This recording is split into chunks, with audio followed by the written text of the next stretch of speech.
Well, hello to our favorite listeners. That's the podcast listeners I'm talking about. It's Dana here, and I'm a Smart Club member of Standard Heating and Air Conditioning, and it's a good thing I am, because my air conditioning unit is older than I am. I had a tune-up recently, and the tech said the thing belongs in a museum. But that's just how good Standard is. They can take a unit from the 70s and keep her humming summer after summer. Right now, you can save $35 on an AC tune-up, or double your savings to $70 off when you add your furnace. Don't wait. Get ahead of things. Procrastination can be fun, but the feeling of checking something off your list is much better. Schedule by June 15th at standardheating.com and get her done. Standard Heating and Air Conditioning, providing the comfort you deserve since 1930. Enjoy the show. The 93X Half-Assed Morning Show. 93.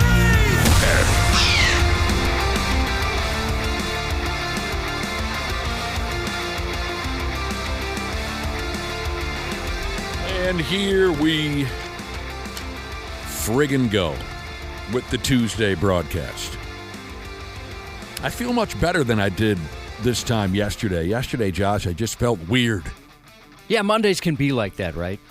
Now, that doesn't mean my on-air performance today will be any better or worse. I'm just telling you that yesterday I felt weird. And you were weird, too, yesterday. I was? I didn't like the look in your eye. Oh, yeah. I felt that way a little bit. Yeah, we both... That's a terrible feeling, isn't it? Just something funny happens there, where you just kind of feel weird, and then... I hate that feeling. Sometimes it lasts a whole week. Or... Do you call it most weird? Of your life. Do you call it Weird Week? Yeah, well, it happens so often. Sorry, I gotta change everybody. The name. I'm in the middle of Weird Week. Hey, it's Weird Week. Yeah. Relax. Take it easy on me. Sometimes it lasts a lifetime. It can, yeah. Oh, my God. What's going on today? It's going to be mad hot for a couple of days in a row. That blows. Disgusting. Are we getting storms today or tomorrow? Or I think they said tonight into tomorrow. Big ones? Yeah. Little of both. Little Sweet. of today, little tomorrow. I'm going to freeze to near death in my stupid, overly cold, haunted Civil War burial ground house. I'm so sorry. I'm going to freeze to death in that pig the next guy. Once you turn the air conditioning on in my home, Josh, my wife and I look like Kurt Russell and Keith David in the closing scene from The Thing. If you know that movie, you know what I'm saying. And for the record, if you haven't seen The Thing from 1982, you're not a good person. But if you know the movie, the closing scene, Kurt Russell and Keith, that's my wife and I sitting in the living room when we have to use the air conditioning in our overly cold, haunted. So it's going to be hot and humid. Well, yeah. My house actually was pretty freezing yesterday, too, especially the basement. Is it haunted? It's like 15 degrees colder down there. Oh. I don't think it's haunted. Same here. Oh. I mean, I guess to make a movie reference, if you and I were down there, we'd look like Lloyd Christmas and Harry Dunn on a moped or whatever they were riding. Oh, dude, that's a good one. That's a good, yeah. The frozen snot, everything. I've got an extra pair of gloves I'm not telling you about. It sucks. Every summer, since I moved into this joint, I confuse everybody when I say, Christ, it's going to be hot the next few days. I'm going to freeze my balls off. And everyone says, what do you mean? Well, stop by my house once in a while in the summer. You'll know what I'm talking about. If you missed it yesterday or you haven't heard the ads over the air, we're all set up for our silly Independence Day boat party again. Awesome. Let me tell you what's going on this time around. A little different this time around. It's, of course, the Booze Cruise. That's the name we hung on it, 25, 6, 7 years ago. Sponsored this year by 10K Construction.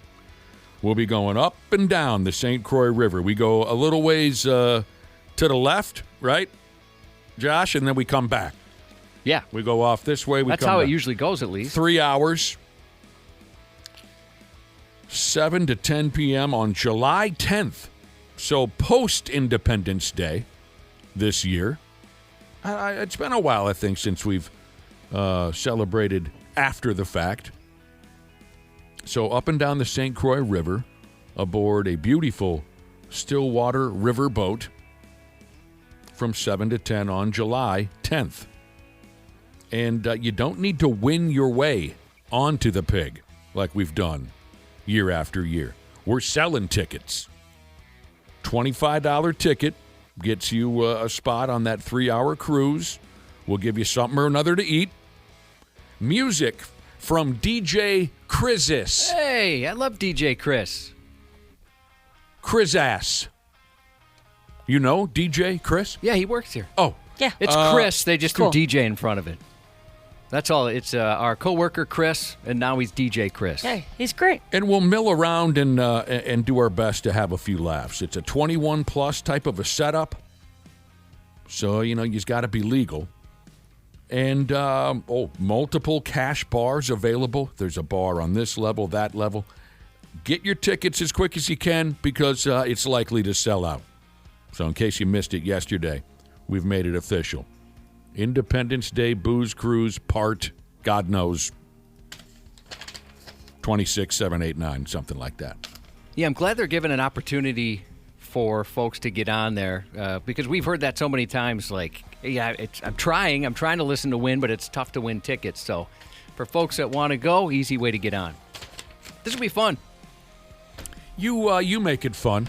Oh, it's nice of you to say. I love it. I love these events. So hopefully everybody that's on board does. I don't know if I've ever seen anybody, even the people that have been drunk enough to nearly fall downstairs, get arrested, stuff like that, seem to have a good time.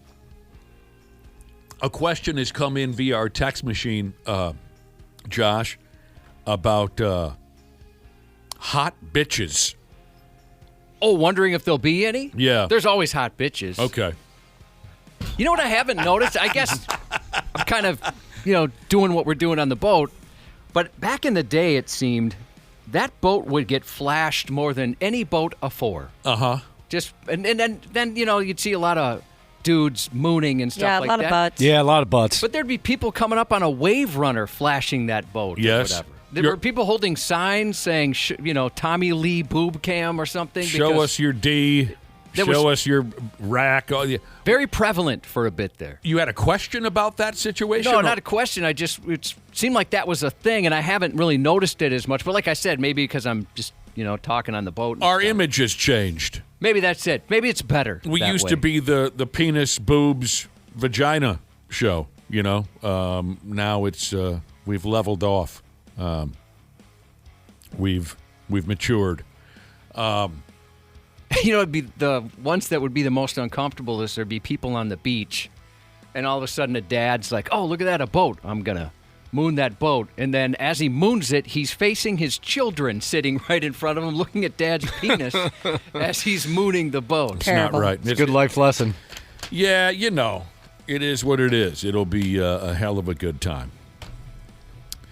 So what the hell else is going on around here?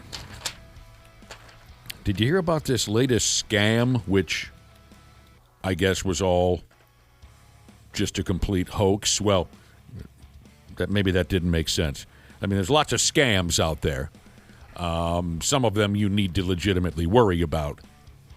Things like folks stealing your identity. What was the story you told us yesterday in the news? Some old lady Neeson? Some old lady thought she was communicating every day with Liam Neeson. Yeah, but those instead, celebrity romance scams. Yeah, there you go, celebrity romance. This is a scam that people have been spreading the word on. But apparently it's a complete hoax. It's not a real thing. I bought it. The screw method scam. You bought it? Yeah, why wouldn't you? I mean, nowadays, Sure. there's so many of these types of scams. This specific scam, there's similar ones, so I definitely bought it. Yeah, you're right. I mean, consider what's out there. Why wouldn't you believe this? They call it the screw method scam, and it's totally fake. This is some kind of a game that people believed was being played at your neighborhood gas station. The idea was that people would stick a screw in the nozzle handle of the gas pump so that it doesn't return to the off position when you're done filling up. I mean, you hear a lot about those the credit card scanner scams, right? Where somebody's putting a little device on there and your credit card goes straight to them. Making it easy on them. Was that ever proven to be a legit thing? Oh, that was I very think so, legit. yeah. Like sometimes the local police departments would put stuff on the gas, the gas pump or whatever, where you pay just to say this is legit, we're all good. Was there some technology now that put a lid on that type of deal? Yeah, I couldn't explain exactly what changed. Because I mean, we all use our cards at the gas pump quite frequently, don't we? You have to on like there's one gas station by me you can't prepay. I mean, you only prepay. Okay. So you're either at the pump or you go in. Again, some kind of a screw is stuck in the nozzle handle, so it doesn't return to the off position when you're done filling up. Now, what that supposedly does is prevents the gas pump's mechanisms from knowing the transaction is done. And that allowed the scammer to pull up, fill up with gas, and drive off. The tab would then go on the previous person's credit card. Doesn't that seem Yeah. very believable? It sure does. Although, they'd be screwed now, speaking of screw, because lately, with how expensive gas is, I hit the monetary limit before my tank's even full. You hit the monetary... Yeah, it's $75. That happened to my husband at the gas station not too long ago. It stopped at 100, and he was like, "Oh, look it, perfect." He's like, "Wait, no, that's probably just a limit thing." He was so excited because that's what everyone tries to do. That Okay, right? I've never heard of this. I don't understand. So some pumps, if maybe all do, but I guess I've seen a lot where they have a certain amount of money it can go up to, right? And so the gas station, I go to the one right down the road, and it's $75. So once it hits $75, if you're not full, it just stops on you. So you can do a second transaction or just go on your way. So yeah, they wouldn't get much. Well, they wouldn't get anything out of me right now. Never heard of that. So this all went viral. And there were supposed quotes from law enforcement officers in there warning people to be on the lookout for the screw method scam. But according to several news sources and all types of folks who have a handle on these types of things, according to those people, it's a complete hoax. There's no evidence that it ever happened. But the story wraps up with saying it's good to be vigilant. Fiber Splicing Jesus said, easy way to not fall for that screw scam, just get a receipt. Get the receipt. I don't think I ever have. I'm so terrible with Me it. either. I always said no. How do you know you could get one? I hate when it even asks. It Don't asks ask ya. me. It asks you every time. Yeah, you must just hit no without even Not thinking even about realize what I'm saying no to, because I always say no to the car wash, too. it. No, it's tough to say no sometimes. You don't want to hurt anybody's feelings. So Do you have problems with that? I bought so many car washes I've never used. Just handing them out to people. The upgrades, when you get there. Do you guys have the one where the lady talks to you when you're punching in your code at the car wash? No. She's so convincing. There's a lady in there? Yeah, the lady's like, hey, the little computer lady. I always go for the most expensive wash here because I care about my car and my family and America. How do you feel about America? I've Press never, expensive if you love America. I've never been part of that setup. I've never had a lady talk to me at the gas pump. I saw a video of a very unsophisticated, old-school gas heist. The car guy pulls up and he's, gets the nozzle in, he's filling up, and he heads into the gas station to get some dogs off the rollers or something. Some guy nearby comes up with a gas can, takes the nozzle out of the guy's truck and puts it in his gas can, fills up the gas can, and runs away. Wow. All right. Yeah, that's none of my business. That's Adios. That'd be fun to see. one way to do it. Good way to get your ass kicked, I would imagine. So I guess the word is, don't worry if you've been stressing yourself out over the screw method gas station scam. As of the writing of this article, it actually has not been pulled off just yet. Josh mentioned that petrol is so expensive these days. Here are some other things that have been noted as luxuries now. They used to be affordable. That used to be the label you could put on them, affordable, but now they feel more like a luxury. Vet care, red meat, cable television, movie tickets. All right, so far, vet care, yeah. That's always been expensive. Wawa Weewa if your dog or cat needs an operation, hang on to your ass. Yeah, get pet insurance. If you ever get a puppy or whatever, or a dog, try to get pet insurance. Red friggin' meat? Sure. Although I must admit that when it comes to grocery shopping, even when I was broke, I had the bad habit of just sweeping it into my cart and worrying about it later. Yeah, it is stupid expensive now. I have never compared a price in my lifetime. Oh, I used to do that big time. Coupons. Just out of sheer laziness and a what's the other word I might use? Just to, no self-awareness. I get it. I was at the store yesterday. I did some grocery shopping, and even the cashier, she told me my total, and she was like, oh, my gosh. And I was like, I know, right? Seriously. Well, back to the price of gas. When was the last time gas prices were just asinine? Maybe there's multiple answers to that question. I'll just go this way. Years ago, I bought myself a full-size pickup, and I loved it. But after 3 or 4 years, I realized I didn't really need it, so I scaled back to a smaller pickup. But when I bought that full-size pickup, this deal, Josh, when the salesman says, hey, congratulations, you're the owner of a new full-size. Let me come with you out to the gas pump, out to the gas station. The first tank of gas is free on us, right? Right.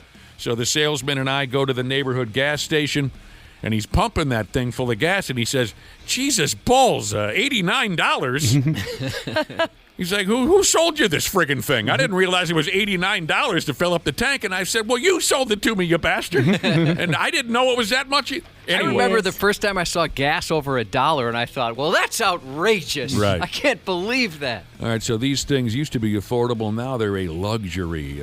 Taking care of your pet, red meats, cable television. Okay, yeah, I don't follow that kind of a thing. I do know that, when my wife and I first got together and she moved on into the house, she looked at my cable bill and she said, yeah, this is ridiculous. We're going to switch things up. And I said, go ahead. I don't care. I only watch 3-4 different channels. So, yeah, what did I say? Movie tickets yet? Yep, they're expensive. Oh, God. Yeah, it's going to have to be like something really big for me to go now just because of that.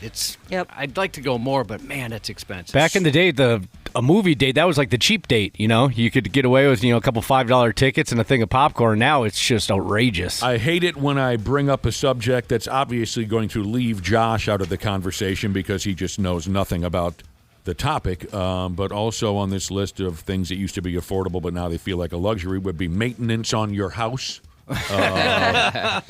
Josh doesn't know anything about sneakers. I guess it depends on what you get. I mean, I just buy like Amazon shoes me now. too. Yeah. At $20. Yep. I just go to DSW and go straight to the clearance section. I have like knockoff Converse or whatever. Yeah, they're awesome though. If anybody wants the link, let me know. I have full-figured feet, so I have very limited options on what I can get. I mean, yeah, that all depends on your taste. You can find a pair if you try hard enough. You can find a pair of $2 shoes. Yeah, that are decent. Yeah. And when did Skechers and New Balance switch places? I know nothing about the tennis shoe world. I'm going to say about a decade ago, I went to buy some New Balance, and my kids said, if you do that, we're moving out. We're never going to have anything to do with you again. You can't buy New Balance. Oh, yeah, that was considered lame. Yeah. And I thought, they're like, get some Skechers. I'm like, all right, cool. So I got Skechers. And then my last time I was going to get shoes, I went to get Skechers. And they're, what are you doing? Why would you get Skechers? They're so nerdy. You got to get New Balance. I can't keep up. So I was a pioneer, and everybody thought I was an idiot. Shoe geniuses are never recognized in their time. Shoe prodigy. That whole tennis shoe thing just completely out of my wheelhouse.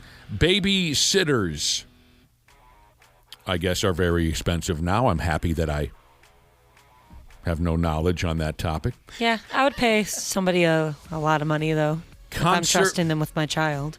You would what now? I would pay somebody a lot of money if I was trusting them with my child. I would have no issue, like, dropping a dropping some extra cash on that. Well, It's it not ain't like cheap. it's not like the 70s when mom and dad would just get the nearest 12-year-old kid in the neighborhood to come spend a few hours with their yeah, children. you get somebody that's like CPR certified now and all that stuff. All you got to buy is an iPad. You can get one for like $200. Oh, yeah. Ronan Engineer Jesus said he took his 2 kids to a movie. Tickets, popcorn, snacks, $100. Tickets, Ouch. popcorn, snacks. I remember going to Garfield whenever the first Garfield came out, and with our big kids were little at the time, and it was $50 for 4 of us. And I was telling my wife, like, why do we even do this? $50. I mean, now that'd be a bargain. Yeah. Do you have any regrets? Well, maybe Garfield. Wasn't that the Bill Murray line from that movie? Yeah. Concert tickets, Was we all bad. know that. The Dentist. Boy, I'm the foremost authority on this program now, aren't I? Yeah. Yep. Yeah, do you go now? I do. I was just there a few days ago. Our cleanings are free. Well, I shouldn't say free. We pay insurance for Yeah, it. but yeah, if you have any work, then you could be in some trouble. How in God's name did I become a regular customer at my neighborhood dentist Your wife. when I did not go there for 20 years? it's good for you. You were a fixer-upper, and your wife has fixed you up. Your teeth are gorgeous. They do look good. Yeah. They're fake. And then, how do you say this? Buying a house. Yeah. Yeah, that's expensive. Anybody trying to do that, especially first-timers, I feel for you. Could never, ever do it on my own. No. That's impressive that people are able to do it on their own. I mean, just since we moved in our neighborhood, the people across from us, just a couple years ago, paid twice as much for essentially the same house. Dude. Twice as much. It's ridiculous. Ouch. That hurts. Now, they did have a pool. you should tell them that. Just let them know. Just show him a receipt. Hey, you see that? I paid half. Loser. Now let me use your pool, you bitch. Well, you know what? They had to fill it in. Oh, did they? Yeah. No. Yeah, I had people in my old neighborhood that did that. It was whatever was wrong with it. It was going to be so expensive to fix that they said, you know what? Just sod that son That's of a a gun. bummer. Well, now, speaking of the cost of everything, which is off the charts, we all know that. It's miserable. Again, if you want to put in the work, like we said, if you really want to find a pair of $2 tennis shoes, you can do it. If you're worried about having the hippest, latest this and that, you're going to spend a few extra bucks. We made the same conversation about how expensive movie tickets are. Printing Jesus said if you come to his neighborhood, there's 2 theaters in his neighborhood that are $6, and he says they're first-run movies. Oh. Wow. I guess open up the newspaper. What's going on? You can find them. I worked at a second-run theater, and it was 99 cents. Yeah. I got in trouble because, do you remember? Touching yourself in the theater? No. That was encouraged. Touching other people in the theater? See, that's where the trouble began. No, there was, I'm even nervous to mention his name, but Bill Cosby was in a movie called Ghost Dad. I remember that movie. And so we had the old-fashioned sign where you have to put the letters up. Get a giant stick and you put the letters up, right? Cool, yeah. And I put Ghost Dud up there Ghost Dud. because the movie was reviewed so poorly. And I was wondering, I just thought, I'll see how long this lasts. And it lasted about a week. You were playing a joke on the neighborhood. Yeah, I just put Ghost Dud, and then I would say Ghost Dud when people would call and ask what we're playing and stuff like that, and my boss got pretty pissed. And I thought, well, wait a minute, everybody that worked there was robbing that place blind except Oh, for yeah. me. But Ghost Dud, that got me in some trouble. That's too far. You're the movie theater bad boy. I'll tell you what, that was one of my first jobs. And what I learned most on that job, it wasn't how to be a good employee, it was how to rob a place blind if I ever wanted to. You got to skim off the top a little bit. Some of those were kind of brilliant schemes that these high school kids were getting away with. Yeah, I came up with a couple in my day. What was, during your run at the neighborhood theater, what was the biggest movie of that time where the people were lined up out the door? We never had that. Oh, because it was second Yeah, it run. was second run. Sorry. Yeah, you mentioned that. So most of the movies you had over there had been out for a year. Yeah, and it was Okay. like kind of a small the area wasn't like super popular, so it wasn't like a hot spot in town where people were coming. It's more for the neighborhood. Here's another dude that texted in and said he's got theaters in his neighborhood where you can get in for $5. Yeah, not bad. Is it certain days? Tuesdays. Because I know there's deals, right? Oh, yeah. There always is. But you have to bring your own chair. And projector. It's just a place they have a projector, but it's just a DVD player, so you got to bring your own DVD. We'll put it up on the wall, but you got to bring your own movie. Our projector guy could be an episode of Scooby-Doo, like just the creepy guy behind the painting with the eyes cut out. Oh, yeah? He was so creepy. And they were the reels of the film were protected. We had essentially the people that empty ATMs, right? Those guys would carry it in with like a suit. It's basically a suitcase they're handcuffed to. Oh, yeah. Wow, They that were sounds protected. awesome. Now it's all, I'm assuming it's all computers, but back then when they ran. And you'd hear the... Oh, yep, you get it going. And there was you couldn't even go in that room back where the projector room was. It was so protected. Because the guy was jagging it. Yeah. Probably. Yeah. We used to bring creepy. bottled beer into the movie theater. Excelsior Docks, which I believe is still there. They had the second-run movies, and maybe they still do. But when we were high school kids, we would often head off to Excelsior to see the cheap second-run movies, however you call it, the ones that have been out for 6-8 months and everyone had already seen it. But we'd bring bottled beer into the theater. What a bunch of friggin' hillbillies. Good Lord. But we wanted to, get a good drunk on while we were... And that theater was... I don't remember how many they had in there, maybe 2 different screens. It's been a long time. But one of them for sure was kind of a downhill plane. Mm-hmm. Or maybe they all are. I don't know. But eventually, of course, every time someone would kick over their empty beer bottle and it would roll. Oh, my God. It would roll down the hill. That's so friggin' dumb. Trying to watch... Pet Cemetery or something dumb like that. And there'd be the sound of this rolling old Milwaukee bottle all the way down to the... Son of a bitch, you kicked over their empty. We had a lot of fun back then. I'll tell you that right now, Cubby, we did. Yeah, good times. It was different, a little more simple. Well, the experience at the theater is so different now, too. You mentioned beer. You could get, crafted cocktails from a mixologist, any kind of food you want. Yeah, it's pretty sweet. It's very, very expensive, but Servers. it's really cool. Oh, I'll bet. For one weekend, Excelsior should sell bottled old Milwaukee. Just to bring me back to 1987. That'd be fun. All right, we ought to get going. What do we got later on? Randy Shaver, and I'm fairly sure Brad Ryder will be joining us. The Stupid News Report is coming up next. 93X Half-Assed Morning Show. Well, hello to our favorite listeners. That's the podcast listeners I'm talking about. It's Dana here, and I'm a Smart Club member of Standard Heating and Air Conditioning, and it's a good thing I am, because my air conditioning unit is older than I am. I had a tune-up recently, and the tech said the thing belongs in a museum. But that's just how good Standard is. They can take a unit from the 70s and keep her humming summer after summer. Right now, you can save $35 on an AC tune-up, or double your savings to $70 off when you add your furnace. Don't wait. Get ahead of things. Procrastination can be fun, but the feeling of checking something off your list is much better. Schedule it by June 15th at standardheating.com and get her done.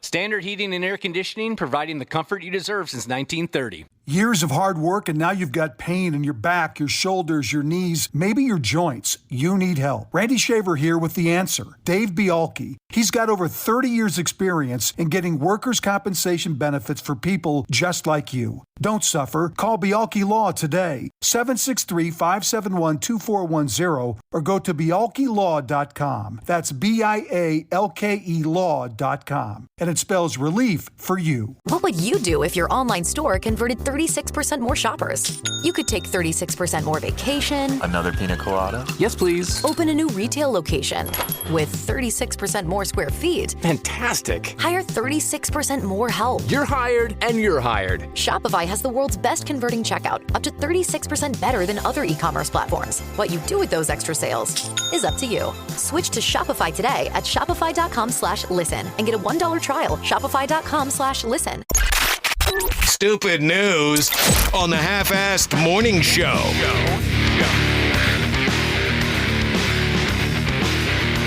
I hear you. Got to get going again with the stupid news report. But first, we got to talking about shenanigans at the local movie theater. Drinking, making out, carrying on while you're watching a movie in public. What did I say here? Oh, yeah, I mentioned that when we were kids, we used to haul in bottled Old Milwaukee to our neighborhood movie theater. Suck down a few cold ones during the dam. A listener texted in to say that he used to bring a lot of canned beer into the theater. One night he brought in some canned Hams beer to watch one of the Texas Chainsaw Massacre movies, Josh. He said he would sneeze every time he popped the top Oh, to smart. try and mask the sound. He doesn't think anybody was buying it, though. We never brought in beer, but in college a couple times we'd buy like a flask of Captain Morgan or something, make just a real stiff one. I remember one specific time we did it before Borat. So imagine watching Borat for the first time in a packed theater, and you got a good buzz going. Oh my God, were we laughing so hard. Yeah, but you were laughing like ridiculous fools. Yes. Yeah. That was our thing at the high school hockey tournament, was we'd bring in the bottle, tuck it into your jacket, and back in those days, security really didn't give two pumps if a high school kid wanted to bring a bottle of hooch into the... It wasn't the same setting back then. So, yeah, you sneak in the bottle. You go over to the concession stand. You get yourself a tall glass of Royal Crown Cola, and you mix this. Here's a listener who said we would bring shooters and mix them into the fountain pop, the soda fountain soda at the local theater. Shooters? What exactly is a shooter? I think those little mini bottles of airplane liquor. bottles. Oh, the airplane hooch. My other fond memory of watching a movie in the theater, when we were 20, I think we were around 20 years old, and I have no good explanation for this. It must have just been a slow night, and none of us had Dick Tracy to do, because a few of us went and saw one of the Chucky movies. And I hate that crap. I don't know. I mean, I must have just been willing to go along with anything that evening, but a few of us went to go see the Chucky movie. And what I will never forget is sitting directly behind us was about an 8th grade couple who were openly delivering hand relief to each other. Yuck. While Chucky was doing his thing. I mean, you could hear it. Oh, dude. They were moaning. Oh. Gross. And my buddy Hot Tub had no fear. Hot Tub finally turned around and said, "You two are really going to friggin' do this right here, right now, during the stinking Chucky movie?" He had no problems playing the dad role in that situation. That's so gross. Even though we were only about 6-7 years older than... I mean, the gal's feet were up on the chair in front of her.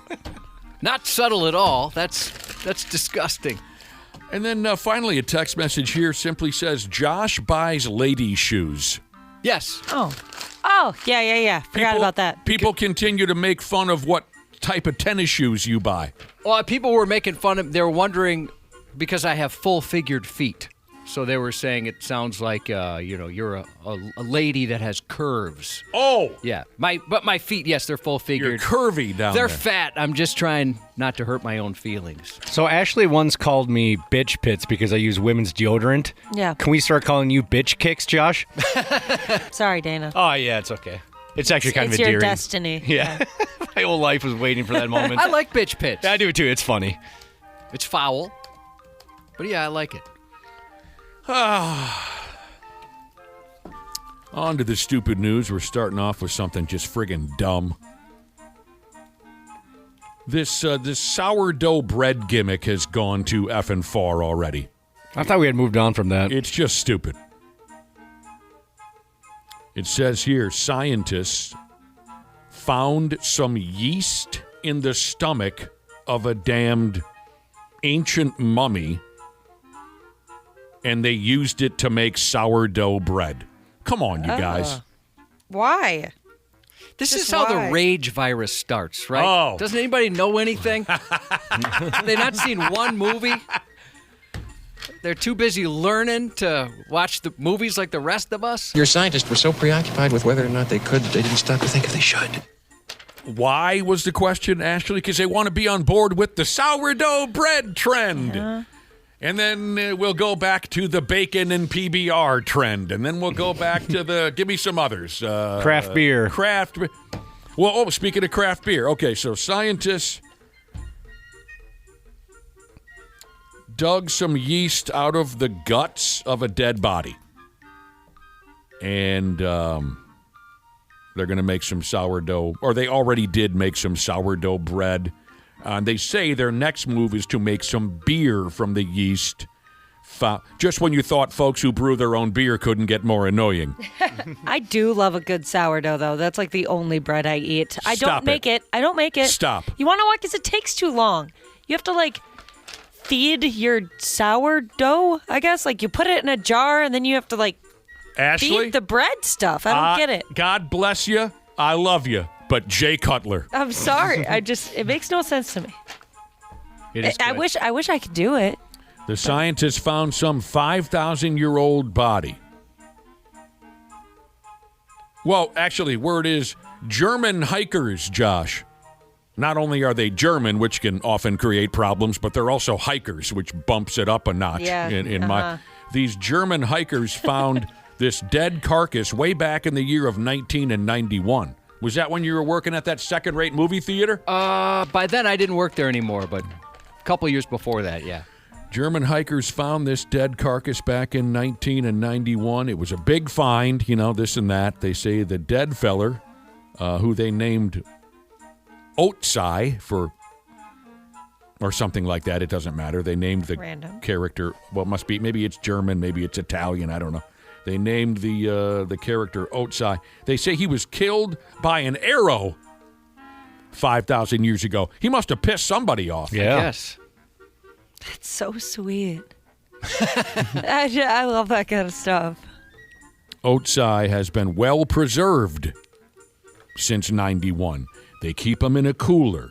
They poke around and F with him now and again. They take selfies. They make fun of his pecker. So recently they pried open the freezer with Otsai in there, and they found that yeast in his guts. And apparently the first idea was to scoop that yeast out the ass of the dead carcass, and their first thought was to make bread. These nut job scientists also said they were able to use some, quote, brownish water Yuck. in the dead body to help them make the bread. New guy's in the corner, puking his guts out. They admitted that they found some brownish water, and that assisted the bread-making process. Is there a picture of this bread? I don't know. There's a picture of the mummy, if you want to see. Well, I guess maybe it's not a mummy, but you want to take a look? Yeah. They baked the bread, Josh, and then they ate it. Maybe I'd try it. Like that lady who ate the fly, and everybody loves, everybody digs Raymond. She ate the fly. You'd try that, Ashley? I mean, it's cool. Oh, gosh, no, not after seeing the mummy. You heard him talk about the dead person. Brown liquid, right? Yeah, but it made it more real seeing the body. Does the mummy remind you of anyone? When you look at the mummy, does it remind you of anyone? A little bit like my grandma Helen. Oh! Just colorings off. Same build. Same level of decomposition. Your grandma Helen. Yeah, my grandma Helen.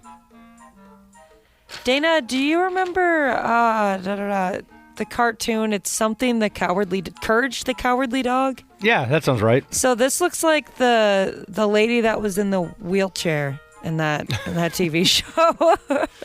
I gotta look it up. Just It's like been a while. shriveled up. Oh yeah. Yes. Here's a listener, mediocre machinist Jesus. He said he learned about this mummy back in high school history class. He says the mummy is, the pronunciation of its name is Otsi, not Otsai. Oh. He learned about this sumbitch back in high school, Josh. I remember that now. He had a partner named Halsey. It was Halsey and Oatsy. They eventually broke up. They had some hits.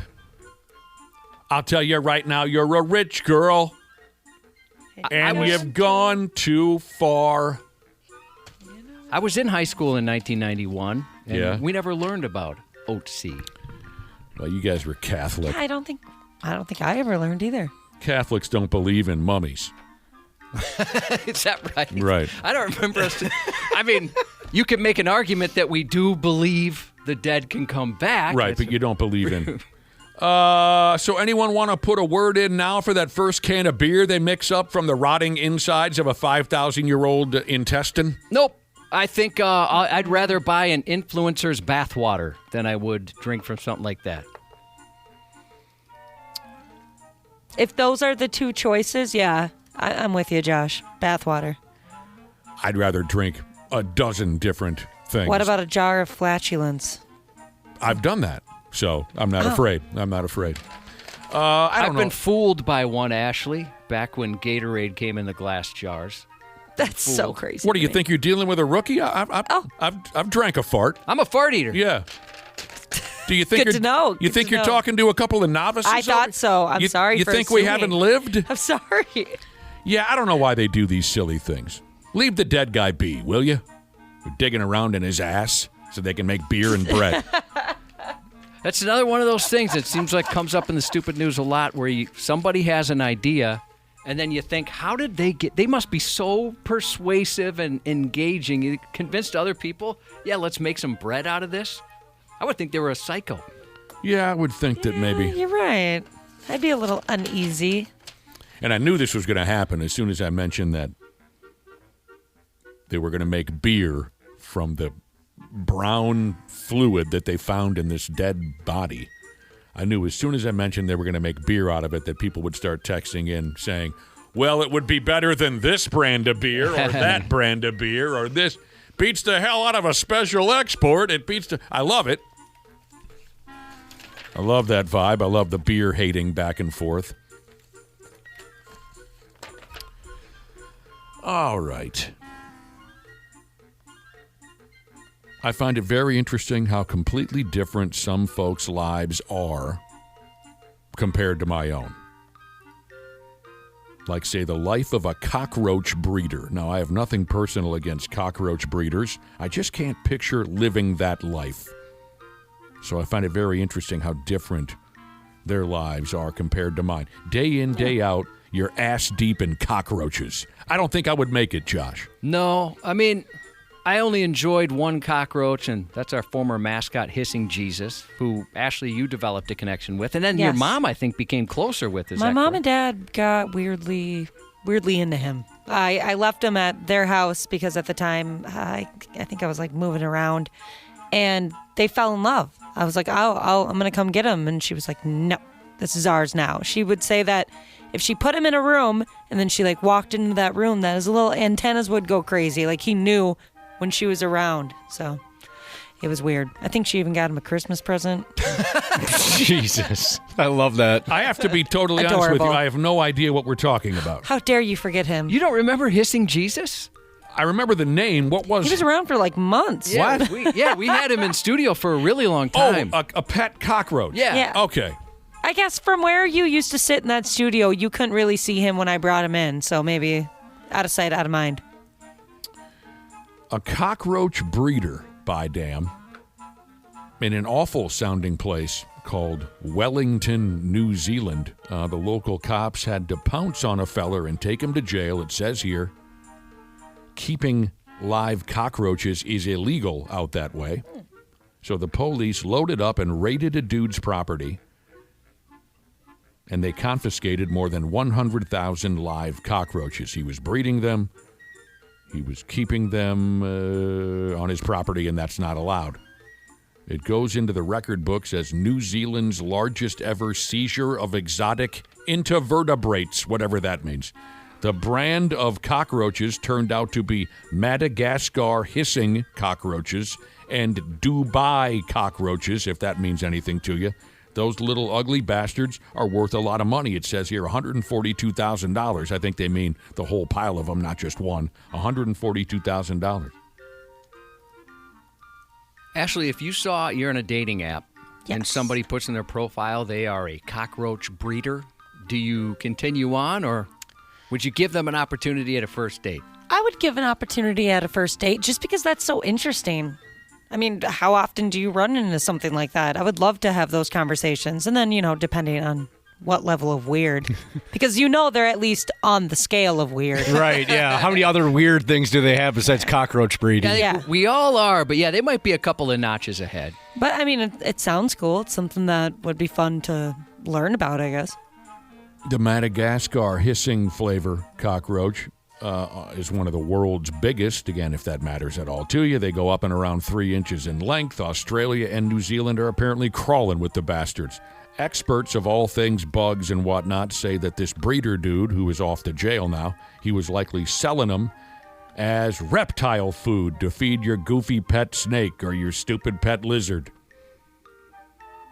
We watched do you remember this, Nick? We watched a praying mantis, I think that's what it was, eat a cockroach? Yeah. I remember Wasn't that the same day we got the cockroach? Yeah, and they fought. That was crazy. That kind of messed me up for a little bit. I'm not going to lie. I do remember the praying mantis. That was disturbing, but also super cool. Praying mantis reminded me of a sci-fi movie I saw years ago where some giant character was stomping a city into dust. I wish I could remember what movie that was, but Was it the Deadly Mantis? no. The deadly mantis. Were you going back to the 50 creature feature type stuff, Josh? That's 57. Yeah, there's Yeah. one. There was a TV show called Praying Mantis. Well, this was like late 90s. There was some movie where a massive alien was stomping a city into dust, and it kind of was shaped like a praying mantis. So that, I do remember that, Ashley. What do I have here? Both Madagascar hissing and Dubai cockroaches can't be legally kept, bred, or sold, no matter what, in New Zealand. You want to know why, Cubby? Why? Because they could spread disease or harm the wildlife. They could. And then we're all screwed. I worked at a restaurant where it seemed like we breeded cockroaches. Man, those things. I've never seen one in the wild, like out and about, and I don't think I could handle that well. I have those stupid cicadas. Is that what they're called? Yes. They they're really dumb bugs, and so they'll like run into stuff in my garage, and then I find them there in the morning, like laying on the ground, dead. But I still I can't handle that just because their legs freaks me out. Those are the ones that you thought it was the sun making the cicada noise? Yes. And then realized it was cicadas making cicada noises? I thought that was just what the sun did when it was really hot. Sizzle. It lined up. Don't even ask Josh what he thought the sun was capable of back in the day. Freaking monster. All right, so this is my favorite part of the story. The cockroaches that were seized from Dinkus's cockroach breeding farm, they're going to be euthanized. Wouldn't a boot heel just do the trick? What are you gonna do? Like put them in a I don't know. They like put a little gas? I'm guessing they put them in a bucket and put it in some kind of chamber and turn on the gas. Yeah, because you're not gonna sit there and like inject every single one of them with like a little We can't just use drug, right? Like a tiny electric chair? Yeah, that's what I'm thinking. 6-7 guys wearing cowboy boots couldn't handle this. We gotta. They're going to be euthanized. Why don't they just feed them to lizards and whatnot? Yeah, I feel like that's a huge I waste. thought that's what they did with those things. Or we learned a praying mantis would take care of that.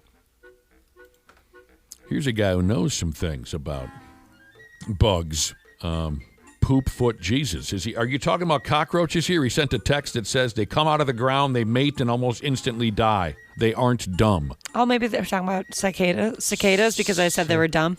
Oh, that must be what he's talking about. He must know his insects. Oh, here it is. Yeah, Coca-Cola Jesus answered what movie I was referring to. Clover's Field. Oh, that I was- liked that movie. Wasn't that more like late 2000, like Oh, 2008, 9? 2008, Josh, you're right. I think I said 90s. You could have given me all day to try to. I guess they do look like praying mantises. I It's had see that. It was no terrible. idea that's what you were talking about. I heard it wasn't very good. Absolutely. I liked it. There was nothing likable about that movie. I can't explain this guy. I'm not sure anybody could. An old-timer in friggin' Hong Kong. They call it Hong Kong. He's a 70-year-old at this point. He did something really, really odd. See if you can follow this. He grabbed a steel elevator door from his apartment building's lobby. So a steel elevator door had been delivered to his apartment complex. Big fat ass steel door. They were going to repair the elevator doors. Dude grabbed one of the doors, dragged it on up to his apartment, and then he took to attacking it with a chainsaw. Does he not want the elevator to be safe? That comes off a little strange, don't you agree? I totally agree. Maybe he's encouraging folks to up their step count every day. Yeah, get your cardio in. Word is an elevator technician guy was working on replacing the elevator doors in the building. Dude took a smoke break. And Dinkus grabbed one of those doors when nobody was looking, and off he went. Next thing you know, he's priming up his Husqvarna or his Echo or his Steel or his Makita chainsaw. God help us, I bet that made a racket. Once dude started going all Jesse James Dupree on a steel elevator door. That's what I was thinking, too. In his little apartment? Oh, dude, it's like nails on chalkboard. The folks that lived in the complex with him said they thought it was Armageddon. It was so friggin' loud. I can see why. Yeah. It must Or have been like- incredibly loud. Have you guys ever, obviously everyone's done this, when your fork slips when you're eating and it like scrapes your plate? I imagine it's just that times 100. They thought the whole building was coming down. Folks kicked down the door. They stopped this old guy from likely accidentally cutting into an artery in his leg or something. He was having such an odd tantrum up there. They tackled him to the ground. They beat the piss out of him, and he was arrested. No one has a clue what the hell got into the guy. Who in their right mind acts like that? And why? I know. Nobody knows. Is no one asking why he has a chainsaw, this listener said? I was when thinking- he lives in an apartment? I was thinking it must be like he must have a job doing something where he requires a chainsaw. I would hope. Otherwise, yeah, he's a psycho. Or maybe he's just bat bleep crazy. He's a murderer. Oh, he definitely is. There's evidence there. I've never been so mad. I've never been that mad at a door. Boy, I'll tell you, if you watched American Choppers back in the day, they hated doors. I used to watch Their that all door the time. budget must have been out of this world. Never saw it. I don't think it's something you would What was like. the problem with the doors? Well, they'd get angry at each other, and then they'd rip doors off of hinges, kick through doors. That was crazy. Also, why was I watching that with my dad when I was like 6 years old? That's awesome. I was hooked on that show. In college, Eventually, I got kind of tired of it, but in college or sophomore year, a buddy of mine, he went back home for the weekend for something or another, but we knew he had beer in his room, and he had locked the door, so he came back to not having a door anymore. We just knocked the door in to get the beer that he had in his room. Oh, you kicked it in. Yeah. Yeah. Oh, I suppose, yeah, I've seen doors take the brunt of a few people's psychotic actions. We beat the. Now that you bring it up, we were always tearing doors to pieces when we were 18 to 22. You know, you get pissed, you punch a door. Mm-hmm. Yeah, we you know who was hell on your average doorknob, Josh? Who? My brother and my dad. Growing up with the two of them, I don't know why, but when they turned a doorknob on a door, they put all of their weight into it. And then usually would turn it the wrong way the first time. And then would wrench at it. It would frustrate. And then they'd wrench at it because it wouldn't know. Do you understand what I mean? Yeah, yes. Weird. Instead of just lightly grabbing the doorknob and twisting it to the... For whatever reason, they would put all their weight into it. Like it was a prison cell. So doorknobs all over our house were loose. Always. Always. I didn't understand it. It's a friggin' simple operation. But these two gorillas couldn't figure it out. I can't think of how much pressure I put on one. I don't think I go crazy on doorknobs. I think I'm rather gentle. It's just a stupid little fact. My brother and my dad could never figure out. All right, what time is it? Yeah, we can blow through this one. This is clever, I guess. You know those silly marathon runners. God knows what happened to those folks when they were young. It must be some level of childhood trauma that causes them to just up and run long distances like they do. It's ridiculous. But a damned dairy company in flippin' Quebec has come up with something productive for those goofy marathon runners. They call themselves Lactantia or something. They've been around forever up there in Quebec, this dairy company. They make Canadian butter and Canadian milk. They've gone ahead and built what they call here a butter churning vest, okay? And they're running a contest to give one away. The premise is this: a mentally unhinged marathon runner with childhood trauma fills the vest with cream, and then they head out for one of their stupid long runs, and then the up and down motion of running separates the cream and this, and it ends up being butter. Are you following that? Yeah. You are? Okay. The up and down motion of them running, it does what a butter churner would normally do, and when the marathon is over, Josh, they have a stick of butter. Yeah, maybe a little sweat in there. Actually, wouldn't that be delicious over some warm sourdough made from a dead body? Yeah, yum. This vest is being put through a real-world test by a Canadian runner by the name of Ralph. Ralph's going to run around French Canada with this silly vest and see how much milk and butter he can spin up, and then he's going to post the results on Canadian social media. But again, lactate of lakes, I don't know, whatever they're called again. They want to give a butter vest away for free. It's just for French Canadians, so I won't bother you with the details. I mean, if one of your jogging buddies had a butter vest going on, wouldn't you maybe just let them take the lead? Or try and just dust them so you're nowhere near that person? I would fake an injury. I'd be like, yeah, I'm doing shin splints. It's just terrible. I'm not going to be able to run with you for like the next 2 years. Yeah, that's odd. You guys know anybody that got into that rucking craze? No, I didn't with even. the weighted vest. I have a buddy who was all in on it. He got like a couple specialized vests. He kept adding weights and then just decided, all right, I'm done with this. That's when I have some girlfriends that do that, yeah. You walk around town wearing a weighted vest? Yeah, you'd go on like a hike, essentially. Yeah. Or maybe people jog with it, but for them it was they go on a hike. It looks absolutely awful. I've had like a version of a weighted vest because of like walking with the child strapped to me, and that makes me miserable. It's so tiring. I don't know why people would voluntarily do that. So years ago, a long-distance runner by the name of Libby here in the States, she and her boyfriend... what movie? Young Frankenstein. What year? 1974. She and her boyfriend, they poured heavy cream and a pinch of salt into sealed bags. They tucked them into their shorts, and they took off on a long run. An hour later, they were able to pull a small amount of what they call here soft, spreadable butter. Dude called his nut butter. But they were able to, when the jog was over, they had soft, spreadable butter.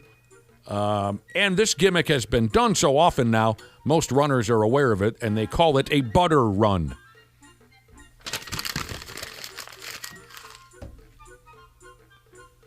As long as they don't get any of their fluids in it, I would eat it. You would? I love butter. Butter goes on everything. I'll just go to the store. Yeah, I'm cool going to the store. I don't need some. I forgot that's an option. Yeah, it is. I don't need some dude with bleeding nipples to butter my bread for me. You know what I mean? It just seems silly. What if he gets an eyelash in there, Ashley? You're not going to eat around that, are you? An eyelash? Have you ever seen, on one of those recreations of old-timey days and you see somebody out there churning butter? Looks exhausting. It does. I like that kind of stuff. God help us. Me too. It does. Your great-great-grandmother, I bet she had a hell of an upper body, Josh. Yeah. You know what I mean? I can bet she had some shoulders on her. Oh, that's true. I bet that's a good workout. Maybe I should get into churning butter. Have you tried it? But that's why all our great-great-grandmothers died at 47 years old. Yeah, I had like hunchbacks too. Oh, God. No, I've never tried it. Have you? Yeah, I tried it at one of those places where they were actually doing it. Did you get to eat it? No. Oh. Just churned it. And yeah, I thought, boy, I am a bigger wimp than I thought. That's free labor, Josh. Yeah, all that work, you didn't get to taste the butter? Sure, like, all right. Sports on the 93X Half-Assed Morning Show. Brunson's looked like they're going to lob it. Nope. Anunoby, corner three, fires away. Shot's no good. And the Spurs win. What a response from San Antonio. They do it again. An inspiring road win, and they are right back in the series. The Knicks lead cut 2-1. An inspiring road win. Yeah, I And like the that. series is cut to 2-1. That's fun. That's how you do it, man. Yep. That's why he gets paid the big bucks, and we're effing around in this nightmare. Inspiring. You say it, Josh. Inspiring. Now, you overdid it. Try it again. Oh, inspiring. I can't get the perfect. Do it again. You show me. Do it. They got the road win. They got the road win. You're getting closer. Getting the closer. Oh, that sucks. Spurs won last night in New York City. New York City. So now I suppose this is what they call a series. Unfortunately. Friggin' oh, God. Friggin' San Antonio Spurs. Madison Square Garden was rocking like Don Dockin. We can get into the details when Randy Shaver and Brad Ryder join us. The Lynx have a big game tonight. They do, against the Dallas Wingy. I wonder if they run videos if you go to a Dallas Wings WNBA game. I wonder if they run fun videos on their Jumbotron where Chris Farley says, Tommy like Wingy. You know what I mean? Yeah. I wonder if they embrace that whole vibe. Give away buckets of chicken wings maybe at their home game. Hey, I had chicken wings last night, and I actually am concerned about my safety because I forgot that we made them on Wednesday, and one of them I ate cold. Am I going to die? I'm surprised you're not dead already. You should be good. You're a wing expert, Dana. Whatever. Would you risk it? I never have leftover wings, so I guess I'm not really in that position. I do stupid stuff like that sometimes, and I lived through it. Well, So I don't like to play that game. So near a week old. Yeah, I forgot that. For some reason, I was thinking we just made them over the weekend. How's your little boiler? Yesterday, I don't know if it was it psychosomatic? Is that the word? I don't know if it was in my head, but I thought, my stomach's all messed up. Look out for blood in your stool. Okay. If you have Usually any, I'm looking at yours, so I'll look at mine if this you have time. any blood in your stool. Blood in your stool. I'm sorry? I tried to do the blood in your stool. Well, blood, of course, you say it like this. Blood! What movie? The Edge. What year? 1997. Hockey tonight, Golden Knights, Hurricanes. They've had a great series. Las Vegas up 2-1. Twins are back at it tonight, playing in Michigan. And real quick, I was mentioning earlier, I don't know what the hell we were talking about. We were talking about Doors. Why the hell were we talking about Doors? Not the band, but the thing that separates one room from the other. I don't know. But I mentioned that my brother and my dad, total Neanderthals, growing up, neither one of them could figure out how to be subtle and gentle with a doorknob. They would put all their weight into it. Even we had those, Josh, you know this, we had those paper-thin garbage. Oh, yeah. I mean, as a 5-year-old, I could have put a door on each of my shoulders and carried it out the house. You just had to whisper to open it. Right. But my brother and my dad just, blah, blah, blah, they would wrench on the doorknob. It was like they were angry at the fact that they had to move from one room to the other. So eventually, all the doorknobs in the house were rattling and loose, and it was just an oddity that we all had to deal with in the house. A listener texted in and said what my brother and my dad had was gas station bathroom door etiquette. And he said gas station bathroom door etiquette is to try the door handle gently the first time and then follow that up with 3 vigorous turns, and then you put all of your body weight into the door 2 times. That is exactly right. We'll take a break, and Josh has his own news report here coming up in a few minutes. 93X Half-Assed Morning Show. Well, hello to our favorite listeners. That's the podcast listeners I'm talking about. It's Dana here, and I'm a Smart Club member of Standard Heating and Air Conditioning, and it's a good thing I am, because my air conditioning unit is older than I am. I had a tune-up recently, and the tech said the thing belongs in a museum. But that's just how good Standard is. They can take a unit from the 70s and keep her humming summer after summer. Right now, you can save $35 on an AC tune-up, or double your savings to $70 off when you add your furnace. Don't wait. Get ahead of things. Procrastination can be fun, but the feeling of checking something off your list is much better. Schedule it by June 15th at standardheating.com and get her done. Standard Heating and Air Conditioning, providing the comfort you deserve since 1930. Years of hard work, and now you've got pain in your back, your shoulders, your knees, maybe your joints. You need help. Randy Shaver here with the answer. Dave Bialke. He's got over 30 years experience in getting workers' compensation benefits for people just like you. Don't suffer. Call Bialke Law today, 763-571-2410, or go to bialkelaw.com. That's BIALKE law.com. And it spells relief for you. This isn't your average podcast. You like party? This is Full Send. Join the party. So you guys launched the Nelk Love Island. Congrats, boys. Who's that? Like a production, dude. Like 5 years ago, we could do that easily and it'd be crazy when we're partying, but when you're like in your 30s a little bit. Well, that's why you barely show up to set, day 2. Just a few hours tardy. Steiny wanted to be the host of the show, too. It's like, why didn't you let me be the host? It's like, bro, you showed up 6 hours late every day. I had a girlfriend. The Full Send Podcast. Follow and listen on your favorite platform. In the 60s, I made love to many, many women, often outdoors, in the mud and the rain. And it's possible a man slipped in. Would be no way of knowing. The 93X Half-Assed Morning Show. 93X.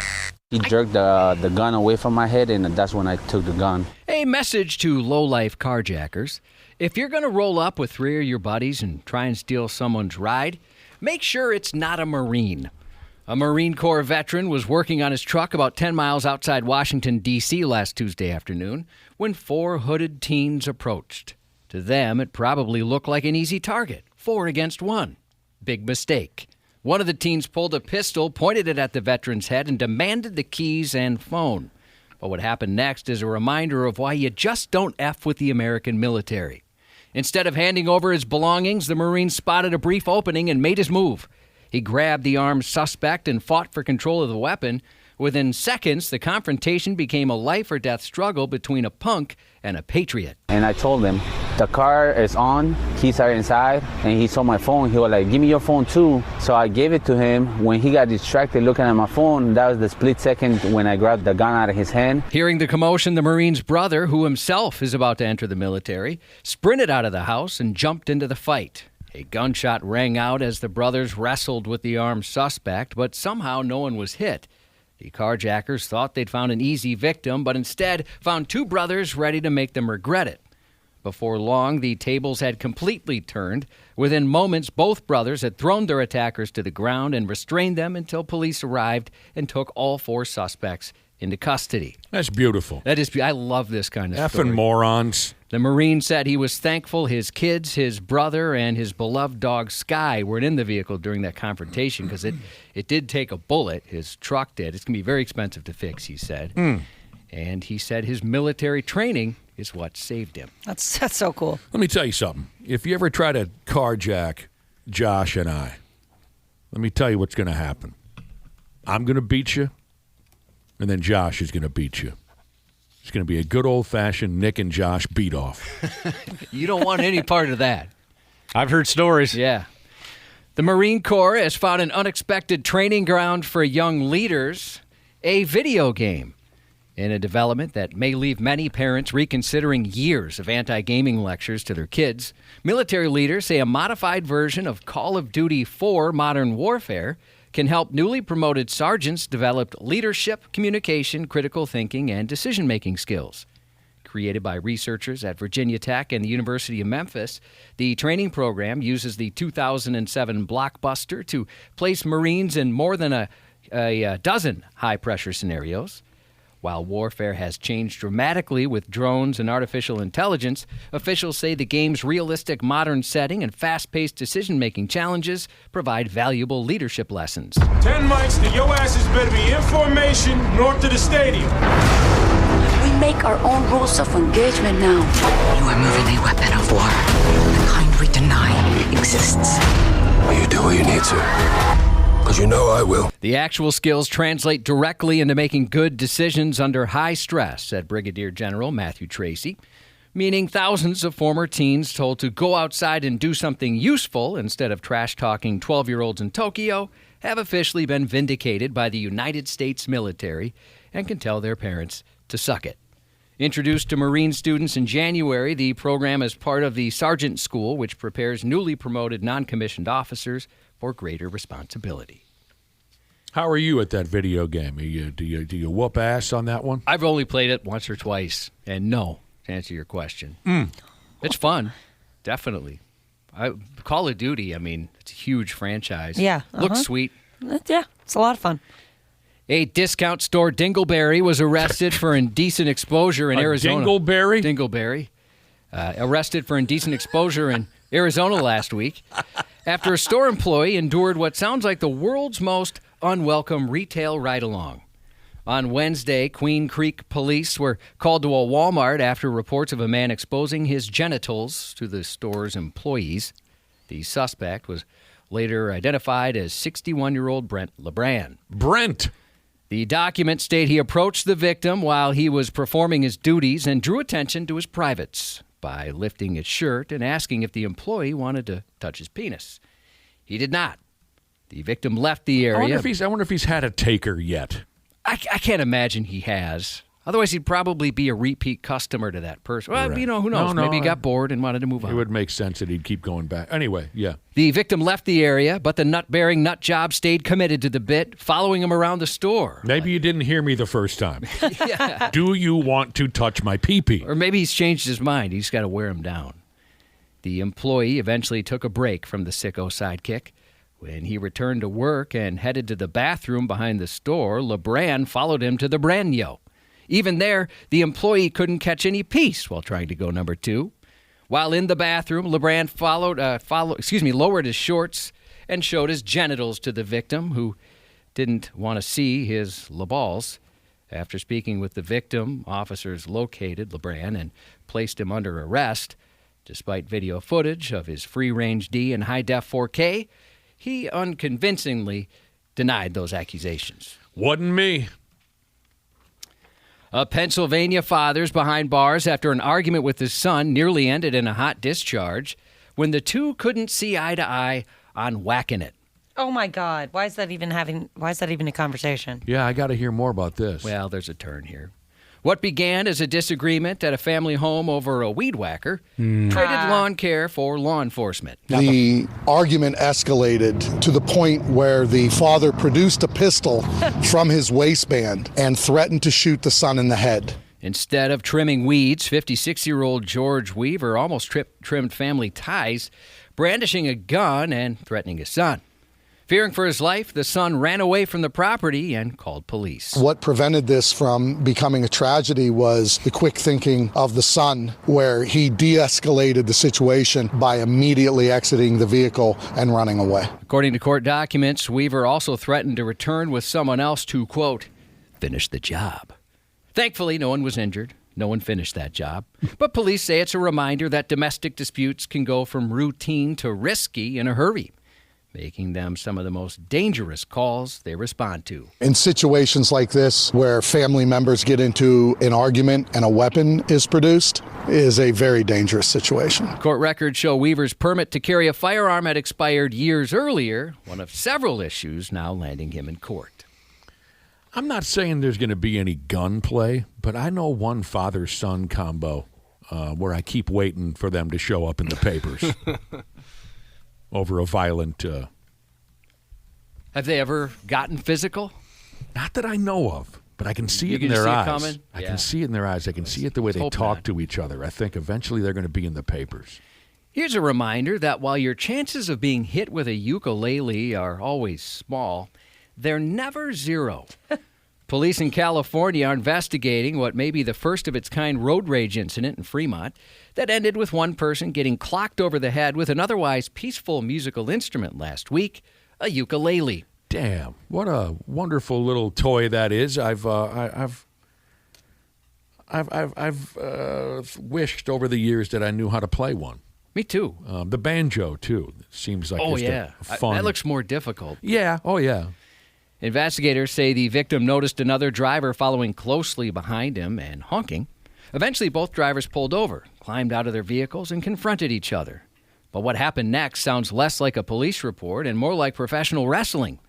Not content to settle their differences with a duet, investigators said the two men traded blows before one of them suddenly produced a ukulele and unleashed a Jeff Jarrett-style guitar shot over the other person's head. It's still unclear what sparked the fight or whether the two men knew each other before the encounter, but whatever the reason, neither driver stuck around long enough to explain it. Both left the scene before officers arrived. Damn, I want to play a ukulele. I want to play it right friggin' now. Authorities didn't reveal who reported that incident, but said the case involving the unique ukulele shot is being investigated as an assault with a deadly yet musical weapon. That would be kind of fun to learn how to play something. Yeah, I would love that. I'd like to play a tune for you. I'm incapable of doing that kind of stuff, though. You could do it. I've never been any good with the guitar. You guys both could figure it out. Smearing cake on someone's face on their birthday is a well-known tradition. And while it has gone wrong on occasion, it's rarely cited as a motive for murder, at least until a little over a month ago. An unusual incident took place at a gym in India where a 33-year-old man was celebrating his birthday with friends. When the cake was served, some of his pals smeared it on his face as a joke, but the birthday boy found frosting a reason to fight. What was meant as a confection-based clowning around was met with immediate irritation because he didn't think it was funny at all. Were there chicks there? Didn't say if there was any chicks there. According to the brother of one of the victims, the suspect had called him that night, angry and agitated. He complained that the man's brother had disrespected him during the party, and foul language had been flung around with the frosting. The brother tried to smooth things over, promising to handle things personally the next morning, but sadly he never got the chance. Taking the phrase icing someone far too literally, when the man returned to the gym the next day, he opened fire on the three men he'd argued with before anyone could react. Did he kill them? All three of them. Oh, my God. Again, terrible. They thought they were being funny, and they rubbed cake in his face. God. He was disrespected. Happy birthday. Disrespected. If you've ever wanted to wave a magic wand and instantly make something yours, now you can. Assuming, of course, there's enough money in your debit account to pay for it. Cash App, the digital payment service, has offered users free physical cards since 2017. Now anyone with a Cash App card can pay $25 and transform that card into a pearlescent, sparkly magic wand. Anywhere you can use tap to pay with your phone or card, you'll be able to buy something with a flick and tap of the wand instead. You're really swinging around a magic wand in front of other grown people? Yep. Honestly, good for them because this has been like a trendy thing, I guess, in like the last couple months on social media where like boyfriends were doing that for their girlfriends. I think you could like buy it on Amazon or something where you put your little debit card or credit card in there and you walk around acting like a princess all day. So Josh, there's going to be people that do this. Josh, you're at the liquor store buying a case of beer for a house party or something. Are you going to do the magic wand trick? No. And if I see somebody, You could get your ass kicked for that. Yeah. No. And what a pain in the butt, just carrying that around. Let me grab my wallet, my magic wand. The wand is the first whimsical expression. You know, although if I had one of those, and I went out with buddies, they'd probably pick up the tab because they'd never want me to pull that thing out and use it. Oh, sure. That's a brilliant theory. All right, I need one of these. Yeah. The wand is the first whimsical expression of Cash App Tags, the company's new hardware product. Tags are NFC-enabled physical devices that will eventually come in a variety of shapes and sizes. The idea seems to be making payments something people start actually noticing. A company spokesperson said digital payments have made buying things faster and easier, but they've also made the act of purchasing quieter, more boring, almost invisible. They think paying for something should be fun, or even a conversation starter. At Cash App, we think payments should be just the opposite of boring. It should be visible, it should be fun and social and expressive, and apparently nerdy. Setting one up is simple. Hold the device to the back of your phone, links to your Cash App account. From there, the wand works just like a debit card, albeit a much more fanciful and perhaps embarrassing one. That's a great point that you made. You and your bros are at the Cracker Barrel, right? They send a tab over to you. Josh says, oh, what, $85? I'll handle this. And the boys go, no. We got it. Today's silly holiday is National Sex Day. Hard to celebrate and find some chemistry when you're paying for a sandwich like you're from House Gryffindor, though. So I'm going to get one of these, and my buddies are going to be paying for everything. I can picture you going, bippity boppity boop. Just be very whimsical with it. You have to. Kazam. That's one of the silliest things I've heard in a long time. Yeah, that's pretty ridiculous. But I wonder, maybe they'll come out with something kind of cool. You know, Well, I mean, like surely an axe. You could. Where it looks like I'm just destroying. You could turn it into some kind of weapon. Sure, with a little more balls on it. Yeah. Yeah, battle axe would be kind of cool. Natlalie Portman is 45 today. There was a day when my guy Cubby could barely walk straight when he would think about Natlalie Portman. Now I don't hear you go off about her the way you used to. Okay, maybe I just don't see her as much as I used to. Yeah, I'm correct, though, aren't I? On movie. Yeah, I definitely had you had celebrity crush on. I'll tell you right now. Johnny Depp, 63. Michael J. Fox is 65. How's he doing?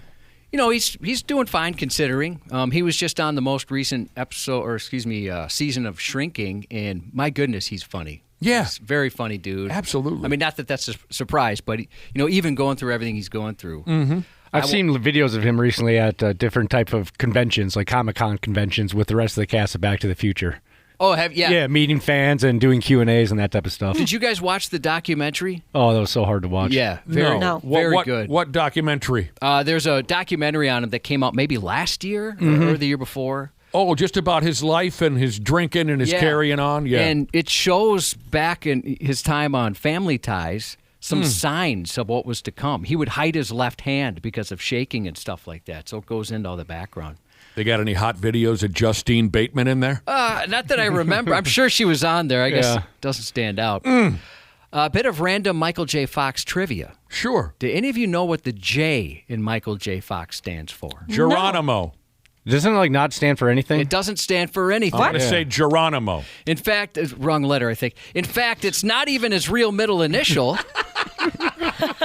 His real middle name is Andrew. But he didn't want his stage name to be Michael A. Fox because as a Canadian, he thought everyone would say A, like a Canadian. So we picked the J instead, A. Yeah, I think I had heard that once or twice, but that's very interesting. Vertically Challenged Jesus let us know today's her Friday and said Mama needs a shout-out for that. Yes, have a nice long weekend. Happy 41st to Shannon, a.k.a. Hot Cleaning Lady Jesus. Happy 33rd to Blind Eye Wisco Jesus. Happy anniversary to Just Cucking Around Jesus and Cuck Around and Find Out Jesus. They got married on June 9th on purpose, so they'd never forget. Oh, right? I love that. 6-9 day. 69 day, I guess that would be. That would be Christ's sake. And that's 93X News. Randy Shaver and Brad Ryder on the Half-Ass Morning Show. Brunson's looked like they're going to lob it. Nope. Anunoby, corner three, fires away. Shot's no good. And the Spurs win. What a response from San Antonio. They do it again. An inspiring road win, and they are right back in the series. The Knicks lead cut 2-1. Randy Shaver, Brad Ryder, and C. Willie Miles. Josh, your ultimate sausage party fantasy has come true. Finally. Good morning to all of our guests. Good morning. I should Good morning. decline that invitation. Well, you're stuck now, pal. It's a party. You're part of the friggin' sausage party, C. Willie Miles, and you like it. Now, here, what do we got going on? The NBA final has gone the other way. The San Antonio Spurs are officially in the series after winning Game 3 in New York City. 115 points to 111. That cuts the Knickerbockers' series lead down to 2-1. Victor Wembanyama, this, that.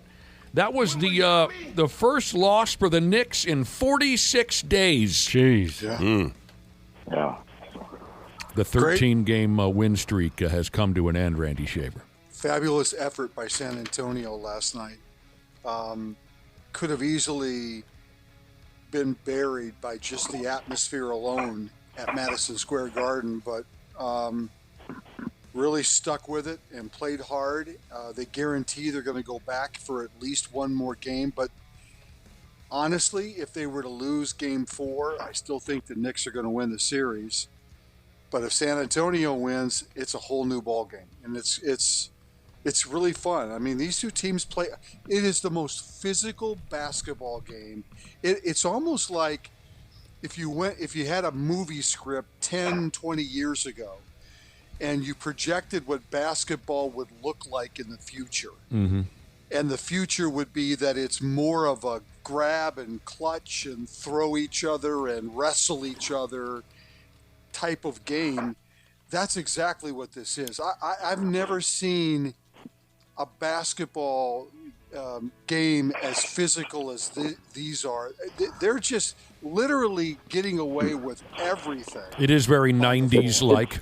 Very much. Yeah, it's interesting. It has that aspect to it, but it also does have the scoring aspect to it, like we're used to today too. I think I looked up at one point last night, and with like 3 minutes left in the third quarter, the score was already in the low 80s. So it has both aspects. You're right. It's very physical, letting them get away with a lot, but we still have a ton of scoring and a lot of runs. And, it is very 80s and 90s like with the physicality. If every offensive possession was going through a big slow center, you would think it was the 80s or the 90s. Yeah, but I think it's almost even different than that, because they are literally grabbing and holding on to each other. And the referees just That's what Josh and I do. Well, But you do it for a different reason. Yeah, these it's called guys. cuddling. Yeah, we're not playing basketball. Part of the sausage party. Yeah. I mean, literally though, these guys are absolutely just grabbing each other and not letting them, move. It's just. I don't Specifically, know. Wembanyama and Karl Anthony Towns are just clawing each other to death on every possession. Yeah, you're correct. For sure. Yeah. And that works to Karl Anthony Towns' advantage. For sure. I mean, he's played really good defense on him, I think, at least the first 3 games. I've watched most of it, even though Wembanyama has got his points. I think Karl's done a halfway decent job on him defensively, and I think that works to his advantage. Nick, you're not going to like what I'm about to say, though. Is it something about the playoffs beginning today? No. But at the beginning of the series, I was kind of on the Knicks train. But you predicted they would win the series? Yeah, and I still do. I still think they will. But I think during the game last night, my rooting interest shifted a little bit. Now I kind of want the Spurs to win. Yeah. Why is that?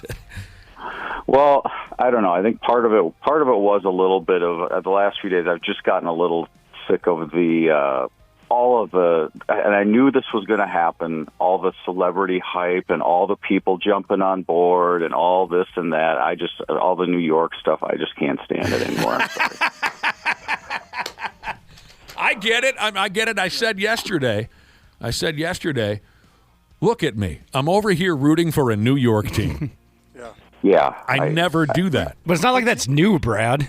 Yeah. No, I know, But and I it's tried just to gotten overcome to it, him. but I tried to overcome it because I kind of wanted Karl to win, but I think that other stuff has now overtaken. I get it. I totally get what you're saying. But I would say this: put it into context a little bit, Brad. I mean, it's been 53 years since the Knicks won a championship, right?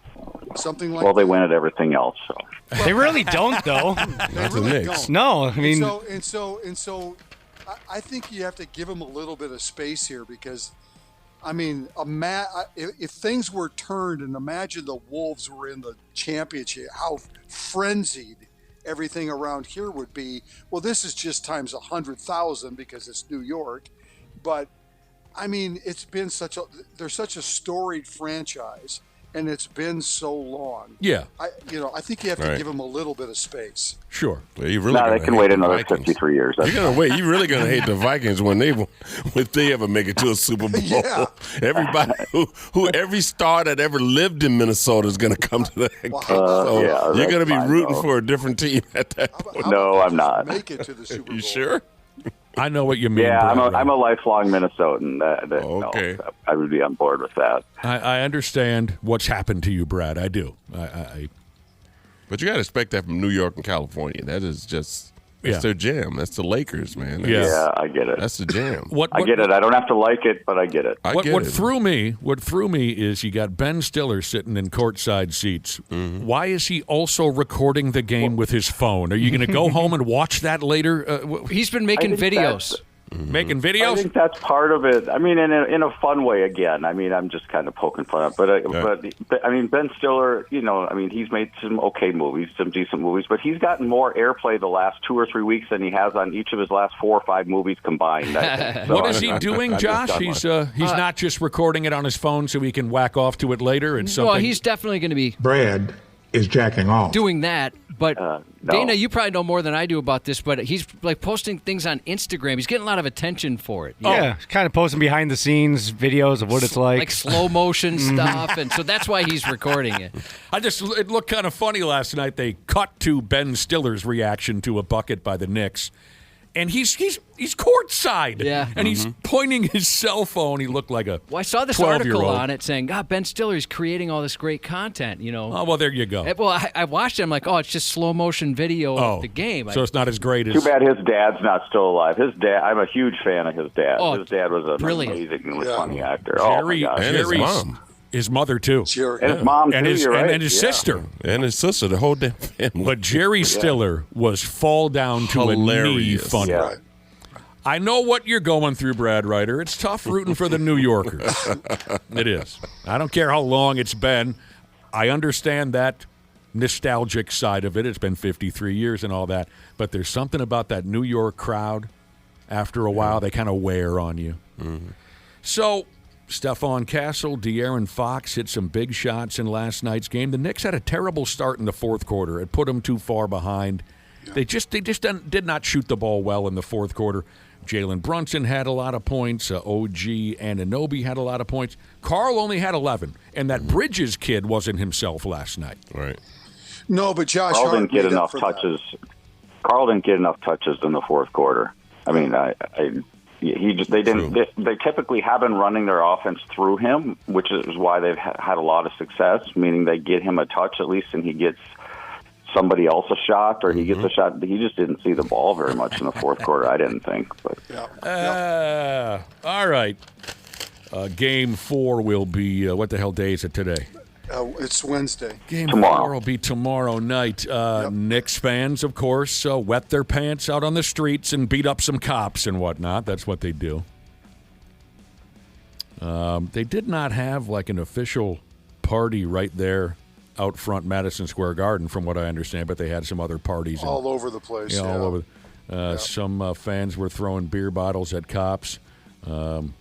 One particular party at a place called Bryant Park. I don't know how easy it is to get molested at Bryant Park, but rabble-rousing fans, it says here, were jumping up onto parked cars and chanting, "We want Wemby." They want to kick his ass. One dude was setting fire to Spurs jerseys.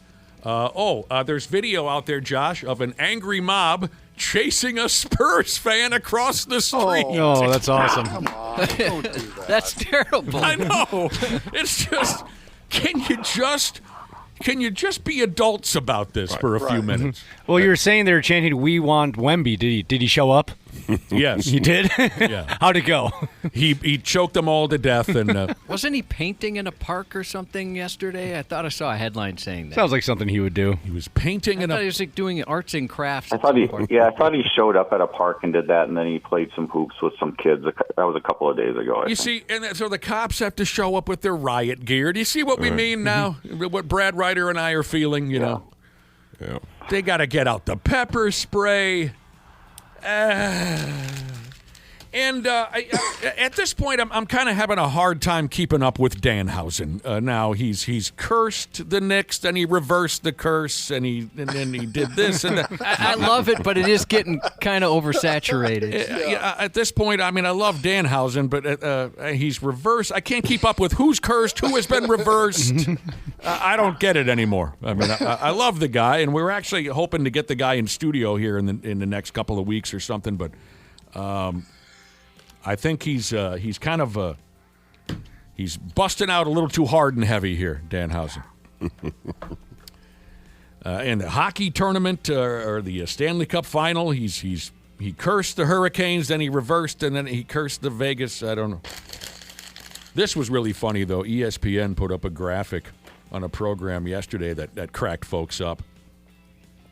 It deliberately compared Jalen Brunson's NBA Finals stats to his dad's NBA Finals stats from the year 1999. If he didn't know, Rick Brunson is an assistant coach with the Knicks, and Jalen is his son, and so they work together. Rick played in the 99 Finals against the Spurs. Here's Jalen playing in the 20 and 26 Finals against the Spurs. Rick was mostly a role player, and that's a kind way to put it. Yeah. He didn't play much. But just the graphic was funny. NBA Finals comparison. Jalen Brunson, year 20 and 26. This was before last night's game. Minutes, 75. Points, 50. Rick Brunson, 1999. Minutes, 1. Points, 0. Wow. Hey, those who can't play coach. Those who can't play coach, says C. Willie Miles. He's a spirited guy, that Rick Brunson. Yeah, he is. Do not get me started on him. He's very protective of his son. He should be. Well, to the point where it's a little much, Randy Shaver, where Jalen Brunson's a grown man, he can defend himself. You see what I mean? Who was the Timberwolves player that got in? Does anyone remember the Timberwolves player who got into it with Rick Brunson a couple years ago? Fair enough. Dante DiVincenzo. Oh, that's right. That's right. Yes, because it was after the trade and the Villanova thing. Yeah, Rick was an assistant. I'm going to go down the road. Yeah, do it. Rick was an assistant coach here when Tibbs was here. Oh yeah, I forgot about that. Yeah. He, I'll put this very kindly, and then we can move on. Yeah. He's probably in my top 2 or 3 least favorite coaches or athletes that I've ever dealt with in my career. That doesn't surprise me, Brad Ryder. The kid. I got nothing bad to say about the kid. The kid's fine as far as what I can tell, but no. Okay. Hard pass. He does not appear to be a pleasant guy to deal with. And that's right. It was Dante himself. He and Rick Brunson were nose to nose. Yes. Screaming at each other. Okay, so I want to know, Brad, what is it about him that grades you the wrong way? Randy, I really can't get into it. You can Google it. You can Google him, and you can find out for yourself. Well, if it's on Google, why can't you just say it? Because I don't want to get in any sort of trouble. Oh, I didn't know you could Google it. We had to let him go. He got let go from the Timberwolves even the year before Tibbs got let go. I had forgotten he was even here. Google it, Josh. Oh, I love that stuff, Brad Ryder. I love when you Too bad I'm not in studio, because after we were done talking, I could go through it all. I will sometime. I love when you get all Brad on us like that. Yeah. Yeah, text us. Give us a secret text message. Tell us everything. We won't. Okay. We won't use the source. We'll say we got it from Google. All right. I love the inside baseball. Let's do it. Don't include C. Not Willie, a great person. C. Willie will squeal about it. Yes, I will. It'll be on stage the next night. Can't keep one secret. Yeah. Right. Let's go. Yeah, you can use it on stage as long as you don't. Hey, I don't use my own family names, but they know who they are. Yeah. When I start talking, they know, oh my God, he's talking about me. He's not going to use my name, but all right, except Catherine. Catherine? Yeah, I have the green light to fire off at her name. Okay. You go right ahead. All right, so Game 4 of the NBA Final will be tomorrow night. Hey, here's something for you, basketball-related, I guess. Pop singer Taylor Swift sat her little behind in a courtside seat earlier in the playoffs. She went ahead and sat down to watch a Cleveland Cavaliers Eastern Conference final home game. Now, lunatic chair-sniffing Taylor Swift fans are bidding online for that chair. Whoa. And as of this writing, she was up to $6,500. I'm actually surprised it's not higher. For a chair that caressed Taylor Swift's little bottom for a basketball game earlier this season. Danny, you got a thing for it, don't you? Yeah, absolutely. $6,500. That's a lot for a steel chair. If I was going to pay a lot of money in a steel chair, I'd want it to be one that, Mick Foley hit the rock with or something. Oh, the old I Quit match. Oh, yeah.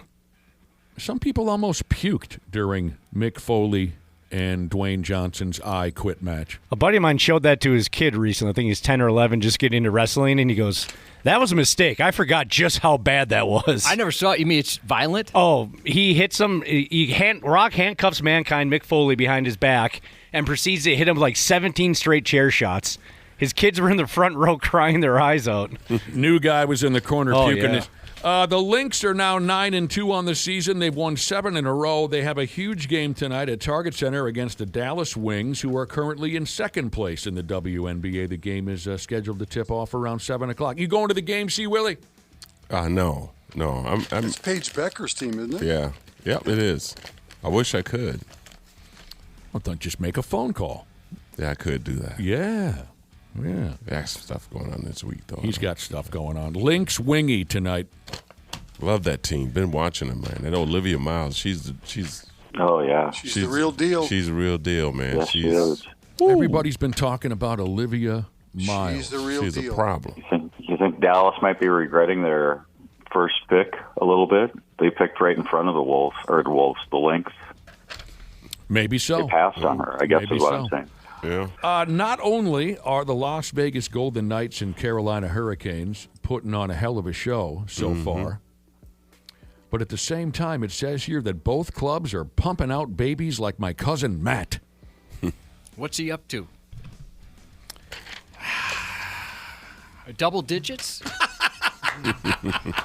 No, I don't think so. My wife's half-sister has double digits. Yeah. No, 7, 8, something like that. It's up there. Yeah. It's getting there. It says here, several of the Golden Knights and Hurricanes players either have one on the way skis or just recently had a child come out the chute. For the Golden Knights, Noah Hannafin, Mark Stone, Nick Dowd, Jack Eichel, and Shea Theodore are breeders. And they just recently had babies. On the North Carolina side, Keandre Miller, Sean Walker, Jalen Chatfield all had positive blood tests that prove they are the fathers of little babies born during this postseason. Just pumping them out. Well, backtrack it 9 months. It's right before. Yeah, I was going to say. Right before training camp. So Yep. It only makes sense. Gotta go. They had a little more free time back then, didn't they? Yeah. Just back and forth they go. Babies everywhere. I heard a quote from, some locker room attendant for the Vegas Golden Knights who said, "Jesus balls, there's babies everywhere." So those two clubs face off tonight, Game 4 of the Stanley Cup in Nevada. 2-1 Knights so far. 2-1. Yeah. Could be 3-1 tonight. It could be. So here's the latest on that Dylan Larkin character from the Detroit Red Wings who's demanded a trade. We covered it yesterday. It seems like the Pigs are wildly interested in this Dylan Larkin. They could use a center, and he puts a lot of points on the board. He has a full no-trade clause, so he gets the opportunity to choose where he wants to go. Yesterday, I guess this Larkin guy fessed up his 3 favorite clubs. And as luck would have it, the Pigs are on that list, along with the Florida Panther and the club you can watch tonight, one of the clubs you can watch tonight, Las Vegas. So they made the cut. Who's clicking their pen? Please stop clicking your pen. We made the cut. Yay! That is right, awesome. great. Top 3. We've arrived. They like us. Oh, God, it's just every hockey story just goes nowhere. I don't know what to do. Because it should be Try over not by to now. try not to get my hopes up, given the fact that the other 2 cities are, one's Miami in the wintertime, and the other one's Vegas. The other one's Las Vegas. Yeah. Wimbayami? Now someone's rotating a revolver. Is that a socket wrench? Somebody's wrenching on an old car. It's like that scene from The Deer Hunter. I hear We're going to get this Packard running. I hear a revolver.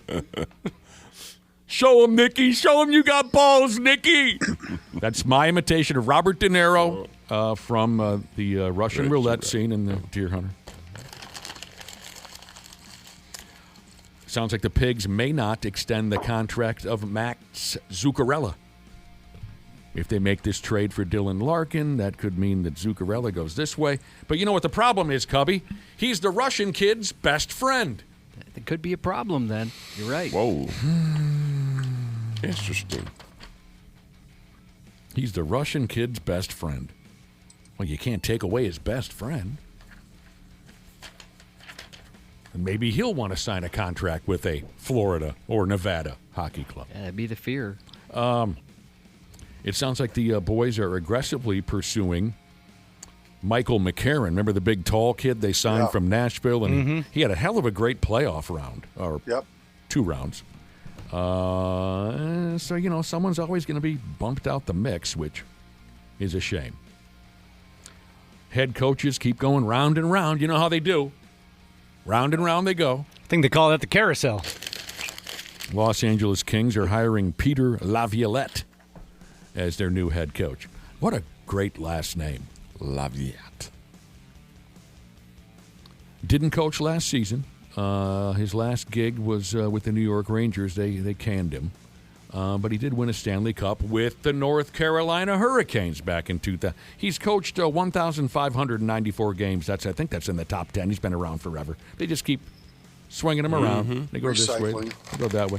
Twins are back at it tonight in Michigan. The Twins and Tigers play the first of 3.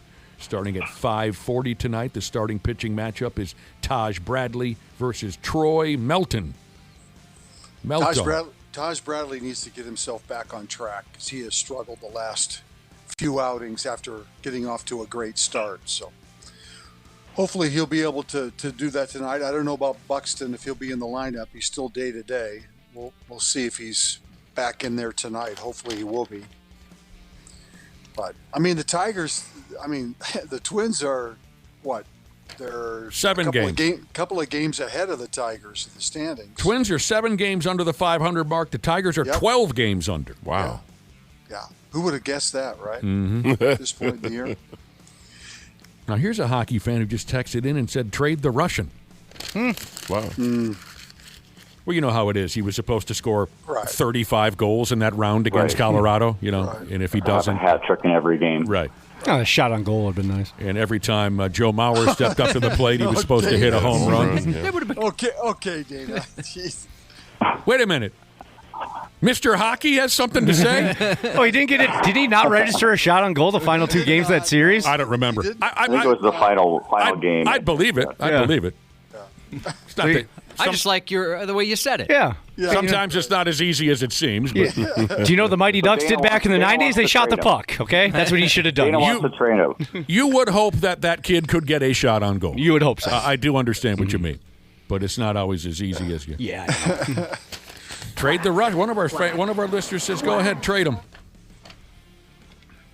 What was that? What did I hear? Quack! Quack! Quack! Quack! Quack! Quack! Quack! Quack! Quack! Here's your Mighty Ducks.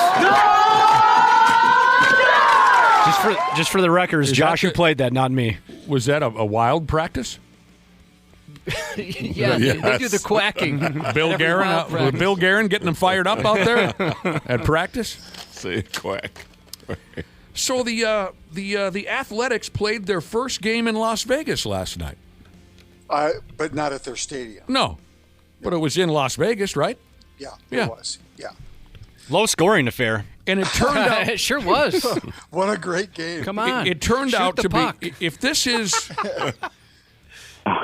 if they're trying to sell baseball to the folks in Las Vegas, F me running. Last night, the Athletics played the Milwaukee Brewers somewhere in town. Yeah, I think it's the AAA facility. They have a AAA team. Yeah. Sure, right. I mean, not at the eventual ballpark. They'll be. No, that's not ready. Which is fine. It doesn't matter one way or the other. They played. And, I mean, it was a friggin' goat rodeo. The first pitch was a dong. First pitch was a dong. Oakland piled up, or whoever you want to call it. Let's just call them Oakland to make it easier. They had an 8-3 lead. The Brewers scored a pile of runs, this, that. Now it's 10-10. They go to extras. Milwaukee took a 14-10 lead on a 3-run home run. Then the A's come back. It's 14-11. It's 14-13. It just went bananas. It ends up a 15-14 ball game. 34 hits between the two teams. Wow. The Brewers and A's hit more home runs combined than the rest of the 8 games on the schedule last night in Major League Baseball. 11 home runs last night and 35 strikeouts in the game. Wow. That's pretty crazy. So they were just going down swinging. Like I'm going. Yeah, for they the were fence all trying. It was a home run derby night, apparently. Wow. Yeah. Nick's right, though. The game is tied going into the 10th inning, and both teams scored 4 runs apiece in the 10th. We ain't done yet. Yeah, that's fun. That's fun. Yeah, they got their money's worth. Jesus, yeah. I mean, if this is a precursor, obviously it will not be. But Oakland's got all these young players, though, that once they get into Vegas, and they've signed all these guys to longer-term deals. I know the shortstop didn't play last night because he's hurt, but they've signed. They've got some young players that, that's what they're going to build their franchise on. Nick Kurtz, the big first baseman who had a couple of home runs last night. Guys like that. So fun. the first pitch of the game, a member of the Athletics by the name of Shea Langoliers hit the baseball over the fence. That counts for a home run. The baseball traveled 483 feet. Josh, how many swings would it take you if I over and over again threw you a baseball? You're holding a bat. Yep. How many swings would it take for you to reach to combine 483 feet? Well, 5 feet at a time. And then I'm going to hit it once every 6 pitches. We were talking about how long it would take me? Yeah. Oh, How many swings? time. How many swings? Oh, how many swings? Yeah. I'm not that good at math. Right. Yeah, we'll say 6 swings per every one hit, goes 5 feet at a time. So however long a baseball field is, that's your answer. F me. All day. Did anyone see the video? There was a game a couple days ago at Busch Stadium in St. Louis. The Cincinnati Reds were playing the Cardinals, and a fan held his kid. Remember when Michael Jackson dangled his baby over the side of a building there? Blanket. Yeah. Was that Blanket? Yeah. How's Blanket doing? Anyone know? Full-grown man. Is he fully grown? Okay. This fan held his kid by his feet and dangled him over the railing to try to snatch up a baseball that had kind of been trapped between the outfield wall and the scoreboard, and then above the scoreboard is the bleachers, so he's dangling his kid by the ankle. The kid did not reach the baseball. Some stadium attendant rushed over and said, "What are you doing?" If he loses the grip on that kid, the kid goes skull first to the warning track. It's very entertaining. I don't know if it's up on our website. I think Ashley posted that. When she gets back, we'll have to ask her. And when the attendant walked over and said, hey, don't hang your kid over the dude looked completely offended and surprised that he was not allowed to. 100% he's a stepdad. Nice kid. It's not my kid. Or at least he is now. Yeah, it's not my kid. You're right, though. Not his real dad. Oh, my God. That stadium worker looked at him like, are you insane? Why would you do something like that? 100% stepdad. You're calling stepdad on that one. Oh, 100%. Because, I mean, you make like they're your own. Right. But in the end, you don't really care. Yeah, you're just there to use them. Hey, look, if you can't grab the ball, what good are you? Oh, my God. I paid for you to get in and buy you a hot dog. Do some work, kid. Good Lord. I'm asking you. That's hilarious. That's friggin' hilarious. Yeah. Blanket. Yeah, that was the name. Yeah. Blanket's a grown man now. Yeah. Him and his sister. What's I her wonder if name? he still goes by Blanket. I can't remember what I'm this. going to say no. Did Mike make those babies with what's her name? Elvis's daughter. Yeah, I think that's who the mom is on that one. Lisa Marie. Yeah. Prince Michael Jackson II. Yep. That's a girl. No, it's a boy. No, that's Blanket. Blanket. Oh, Blanket's real name is Prince Michael Jackson. Yeah. Okay. Mike wasn't completely crazy. Okay, I didn't know that. Just called him Blanket. Oh, now he's changed his name. B-I-G-I. Would you say Biggie? B-G? I don't know. He's changed his name. Yeah, he legally changed it. Oh, my BG. I remember also that Jermaine Jackson had a son named Your Majesty. Yeah. Yeah. That didn't work out for him either. Hopefully he changed his name. I got a kick out of that. Listeners have answered your question, how many swings it would take me to get 400 and how many feet? 483. 483. 579.6 swings. You would be cooked. Yeah. I connect one every 6, and I hit 5 feet at a time. Wow. A listener texted in to say that Blanket Jackson is now so old he is a comforter. Oh, yeah, he's put on some weight. He's a little heavier now. Is he a bigger guy? He's grown up, right? So he's larger. I thought maybe you meant he was like a big round person or something. Oh, man. Looks like he's 24 at this point. F me running sideways. When he gets even older, he'll be a shawl. Yeah. And before we go, ain't this a kick in the ass? Now, I can't say that I've heard a story like this afore. Big 12 schools in the Big 12 Conference have been discussing the possibility of refusing to play in any sport this coming fall and winter. Big 12 schools have been talking about refusing to play any games against Texas Tech University because of a court decision that recently granted a quarterback eligibility to play for the Red Raiders, a quarterback by the name of Brendan Sorsby. Now, for example, the University of Georgia's athletic director, a feller named Josh Brooks, has said that letting this Sorsby kid play F's with the integrity of college football right down to the screws. Integrity of college football. Okay. Yeah. There isn't a lot of that, in your opinion? Not with the NIL, no. It's just a Wild West. Yeah. Yeah, I agree. I still don't understand a word. The deal with this kid, though, is that he bet. Yeah. Right? Yeah, that's the deal. Let me explain all the hubbub. Yeah. This Sorsby kid violated NCAA gambling rules. He wagered over $30,000 over a 2-year period while playing football at Indiana. They say that should be enough for him to be done. They say at least 40 of those bets were made on his own team. The kid was diagnosed with a gambling and anxiety disorder. He continued betting after he transferred to Cincinnati and then later to Texas Tech. He would use his pals' accounts for betting. On and on he went. So the NCAA, they wanted to make him permanently ineligible. Yes. Due to these blatant violations. The NCAA is not happy that a court stepped in and essentially destroyed their authority on that front. So rival schools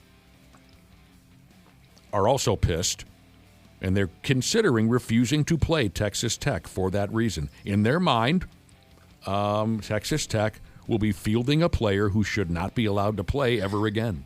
And what does this say about Texas Tech, I guess, too, right? Right. That they're willing, maybe some people would say they're willing to give the kid another chance. Well, I think he's kind of lost all those chances with what he's done. Exhausted those chances. Yes. Man. Do you ever remember hearing something like that where other schools we're not playing you? Yeah. Right. Well, they can say that. Doesn't mean it's going to happen. But. Wow. I'd never heard of this kid. He must have really been friggin' hooked. Really hooked. How good of a player is he that they would be willing to do this? He must be pretty good. That's what I mean. Yeah. And that's kind of what happens if you give up so much because a person is good and you're willing to swallow a lot. How many times have we seen that, right? Absolutely. A player who, if he was average, right, no one would give him a second look. But when you got those skills and you got that potential, that's the key word. When you've got potential, they'll give you every break in the world. Right. And the problem a little bit. Go ahead, Randy. I was just going to say the problem is with this kid is how do you trust if he's in the game? How do you trust that what he's doing is for the betterment of his team, exactly. or is there a bet on the line? Exactly. Because nowadays you can actually bet on every play. the outcome of every play. Yeah, just ask what's his nuts there, Chauncey Billup. Yeah, so because of the apps that we have in the world right now, you have the ability to bet on the outcome of every play. Well, that just puts everything into question, especially a person who's got the background like this kid. So, Mike Florio of ProFootballTalk.com wrote a book about, in the near future, not in NFL, but a different professional football league, a huge betting scandal where, like you were saying, Rand, you can bet on every single play. So the backup quarterback would stand near the coach, and people would be in the stands that were, betting for him, and he would put his helmet in his left hand. If the next play was going to be a run, he'd put it in his right if the next play was going to be a pass. Yeah. So he was signaling to everybody in the stands or his co-conspirators, and that's how the league almost got taken down. I hadn't read the book. I just Well, no, wait a minute. This was a fictional book? Yeah, it's a fictional book. Oh, and he wrote this years ago? No, he wrote it recently. Oh, okay. But the point is, you can see I thought maybe he was like a Nostradamus type of a guy. That'd be pretty cool. Yeah. But the point is, you can see how easy things like this can be manipulated. So. A little bit of the box that some of these other schools are in, though, is that they have, at least in a lot of these sports, they have signed contracts and signed agreements to play Texas Tech, not only in conference but out of conference. So if they break this contract now by saying, well, we're not going to play you, then they're going to have to pay the other school for not showing up and not playing. And by the time that they get around to not scheduling them, this kid isn't going to be there. So, he'll only be there probably a year, but, I love the one-line quote here from Sonny Dykes of TCU, who said, quote, "We officially lost our soul." I think you lost your soul a few years ago when the NIL became what it is right now, because all of this is a product of what's happening in college sports. It is a little fresh that Georgia's getting on their high horse about this now all of a sudden. Like Georgia's never, ever done anything to bend the rules, ever. Right, so. Right. Well, you can blame it on NIL all you want, but NIL has been around for a long time. No, but they were getting paid. These schools. Well, I'm happy for these kids. I want everybody to make money. These coaches jumped around on a carousel. They left kids hanging in the balance, and that's not fair. And then I think, I burn it to the ground. I don't care. But I think Willie, that's horrible. You're saying players have been getting paid for years anyway. Players have always been getting paid for years, but the coaches pick and choose who's going to get the money, and now all of a sudden these kids get a chance to take care of their families, and some of them are doing very well for themselves, and they're not going to make it to the league. So I'm not saying that the players shouldn't be paid. I think the problem is there's no structure. Yeah, but they should have did that a long time ago, Randy. That's what I'm saying. And I totally agree. But that's the problem right now. Will they change it? There's no structure in this, and there's lots of conversation. Do you think, Randy, they'll ever give you? I know that there were some meetings on Capitol Hill. There's been some discussion about how do you regulate this, but we've said all along that the cat's out of the bag now. It's too hard to put to create some sort of rules when everybody's just doing whatever they want to do. That I don't have a problem with players getting paid. I have a problem with that it's the Wild West. Yeah, they need to try to pin it down. Yeah, there's just no rules or regulations that make sense. Mm-hmm. It's just like look at Kiffin, man. This dude done bounced around. Left kids hanging, but coaches, that's not fair though. You recruit a kid. I agree with all of what you're saying. That the players should have some compensation, and I don't care what that number is. It just should be somehow even or fair or under some set of rules, so that not every year you can leave and go. Maybe you get 2 transfers. I mean, there's got to be some sort of rules that protect both the players and the programs. And right now, hopefully they'll get there someday. Yeah. They start with the coaches. There's problems everywhere. I mean, Josh could tell you this. We've worked with employees who. I think C. Willie's got a problem with coaches. Hey, I was one for 8 years, and I know how it works. I don't like a lot of coaches, to be honest with you. Well, no, they just they find a better job and they leave, and the kids that they recruited comes to play for them, and then there's a new coach there. And that, if you don't fit that scheme, now what do? And this was for the time that you couldn't just transfer. There was no portal. You had to sit out a year after you left the school. And that sucked. I had 2 coaches that I really liked growing up. And then as far as professional coaches, there were 2 that I think only 2 that I really ever loved, Mike Zimmer and Bum Phillips. Josh could tell you this. We've had a lot of employees here that had to be fired because they made too much money. Yes, ask them on their way out.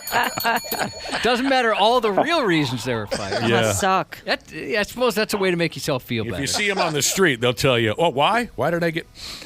I was making too much money. By the way, since I heard Ashley's voice, are you so excited, Ashley? For what?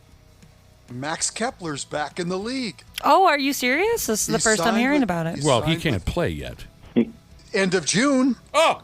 He served his sentence. With Arizona, yeah, he served his time. Yeah, I heard he signed with the Diamondbacks, but Good for him. I guess He's I didn't back. realize. Yay. Good for you. Wow. Finally, something to watch on TV. In a couple 3 weeks, he can play baseball. Where was he? He was free suspended. agent. Yeah, he was suspended for he was rubbing some kind of salve on his boobs or something so he could hit the baseball further. Innocent. No. Innocent. So he was cheating. Yeah. No, he would never. Yep. It was a frame. They framed him. He was framed. It was a frame job. Framing that high-profile athlete, Max Kepler. He was kind of hovering around. In the words of the great Lou Holtz, he wasn't breaking the rules, but he was bending those suckers as far as they would go. Yeah, the strudel will return down there in Arizona. All right, Randy and Brad, see you later. All right, sounds good. Okay. Thanks, boys, very much. More from the program, including C. Willie Miles, here in a couple of minutes. 93X Half-Assed Morning Show. Well, hello to our favorite listeners. That's the podcast listeners I'm talking about. It's Dana here, and I'm a Smart Club member of Standard Heating and Air Conditioning, and it's a good thing I am, because my air conditioning unit is older than I am. I had a tune-up recently, and the tech said the thing belongs in a museum. But that's just how good Standard is. They can take a unit from the 70s and keep her humming summer after summer. Right now, you can save $35 on an AC tune-up, or double your savings to $70 off when you add your furnace. Don't wait. Get ahead of things. Procrastination can be fun, but the feeling of checking something off your list is much better. Schedule by June 15th at standardheating.com and get her done. Standard Heating and Air Conditioning, providing the comfort you deserve since 1930. Years of hard work, and now you've got pain in your back, your shoulders, your knees, maybe your joints. You need help. Randy Shaver here with the answer. Dave Bialke. He's got over 30 years experience in getting workers' compensation benefits for people just like you. Don't suffer. Call Bialke Law today. 763-571-2410 or go to bialkelaw.com. That's BIALKE law.com. And it spells relief for you. Hey there, I'm Paula Pan. How do I save money? Most people give you the cliche answer, stop buying avocado toast. But they're missing the point. Saving tactics usually focus on discretionary spending. If you want to actually move the needle, you have to look at your fixed costs, your rent, your mortgage, your car payment. To change these, you might have to move or sell your car, and that's why people don't do it. If you want small wins, focus on the avocado toast. But if you want meaningful change, focus on the fixed costs. Afford anything. Follow and listen on your favorite platform. Half-Assed Morning Show, 93X. All right, C. Willie Miles is here along with your regular cast of lowlifes. Thanks for popping by, C. Willie. Always, always, always. We're all here for the Tuesday edition of the 93X Half-Assed Morning Show. Josh? Yes. Light of my life. By damn, do I have a joke for you. Sent in to us via our text machine. You can always get a hold of us and say something cute. It's the Luther Bloomington Kia text line, and the number goes like this, 651-989-9393. Before we get going again on a fresh topic, I have to tell you this joke. It sounds like something that you might enjoy. Earlier, we talked about Natlalie Portman. Today is her birthday. That's correct. You dumped that information on us earlier in your news report. Today is Natlalie Portman's birthday. I mentioned that when we were younger guys, in our younger days here on the radio, you used to straight up attack your button-fly jeans every time we would talk about Natlalie Portman on this program. Did have a celebrity crush on her. That makes sense. Had She's awesome. A listener texted this in, and I'll include my responses to as we traded texts back and forth, a listener texted in and said, I'm a big fan of Natlaie Starboardman. And I said, who? And he said, Natlaie Starboardman. Oh, no. I think I know where this is going. The opposite of Natalie Portman. Natlaie Starboardwoman, maybe it should be. And I wrote back, you son of a bitch. Yeah. I'm too that's dumb her for the joke. backside. I'm sorry. Port, starboard, Oh, okay. boat. Front, We got back. to talking about money also a little earlier. We got to talking about money. We did. Here's a touchy subject for some, and it's a term I haven't heard said out loud in years. Do any of you know a gold digger? Jokingly so. Someone, Yeah, I do. Someone who married, or I suppose you could include someone in a serious relationship, and they're there just for that mean green, Willie. Absolutely. That money. Had a kid for that reason. Quine. Locked Really? him down with a kid. Tried to lock them down. Tell Yep. me the story now. Okay, so you know.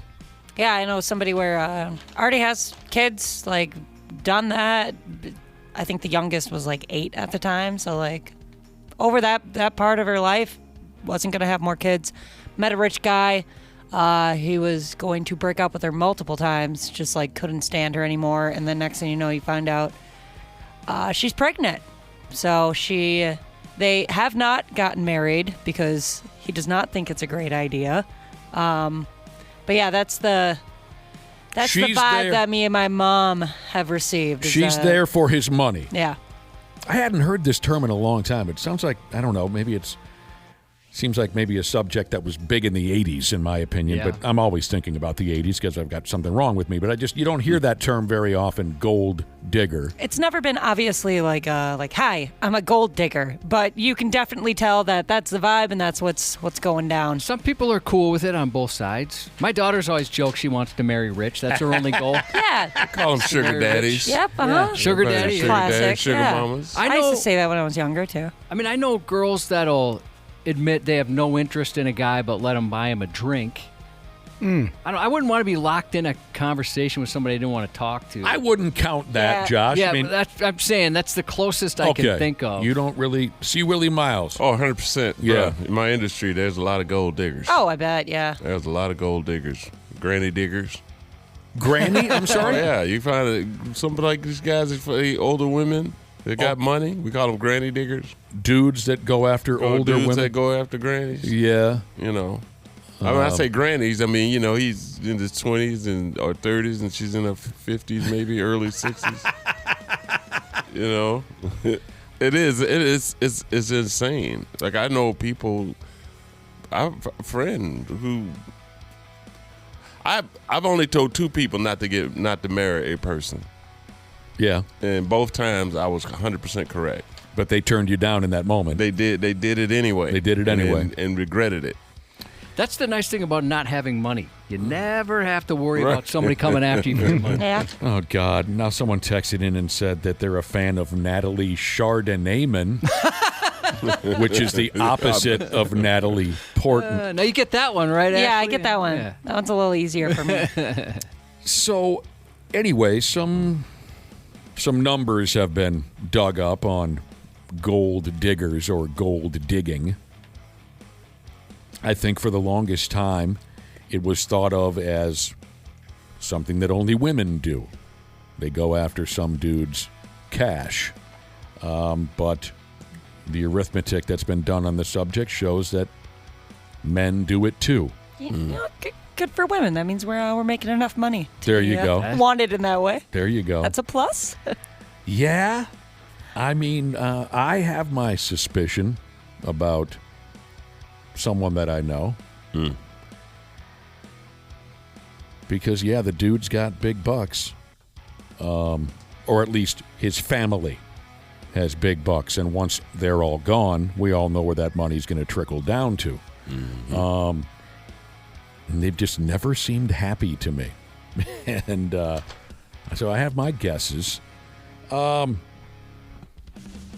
For for both men and women, gold-digging behavior is strongly linked to personality traits like narcissism, psychopathy. Is that how you say that? Yeah. Psychopathy. Psychotic behavior. Machiavellism. You don't hear that one too much. No, I'm surprised. What is that? I'm surprised I got through that. Oh, you weren't supposed to ask that question. We're being manipulative, right? No follow-up questions, Ashley. What is it, Josh? Isn't it like being manipulative? Yeah. Okay. Sadism was a trait found especially in female gold diggers. Sadism. Just the devil. It's the devil made me do it. Ah. God dang. Male gold diggers are often performative.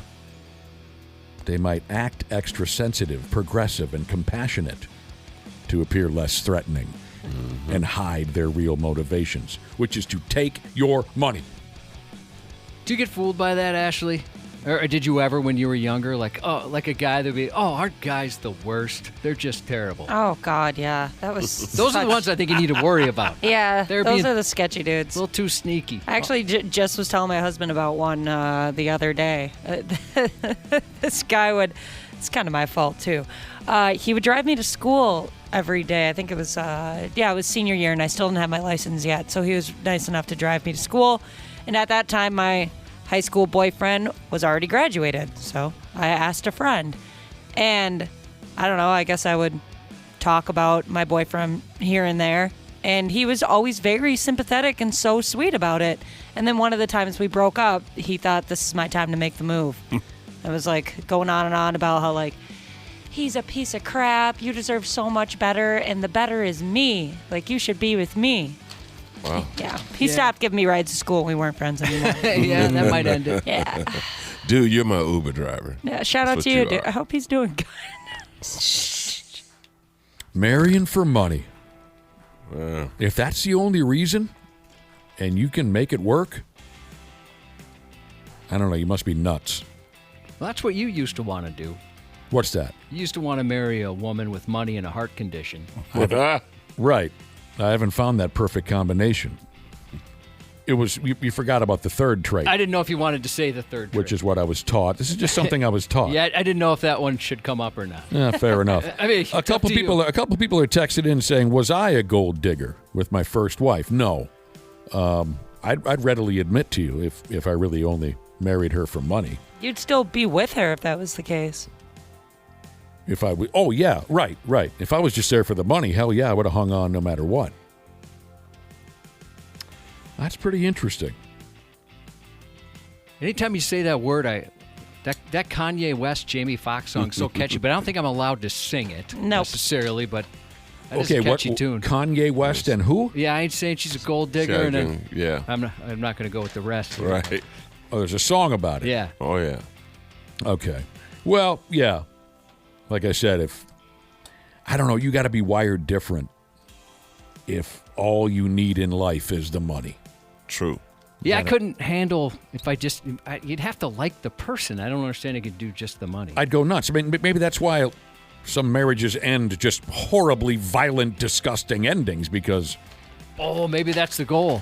I got to stick with them just long enough to get half the money in the divorce. Yeah? There's a song about money, too. It's like, all money ain't good money. That's all. True believer in that. All money ain't good money. Ain't good money.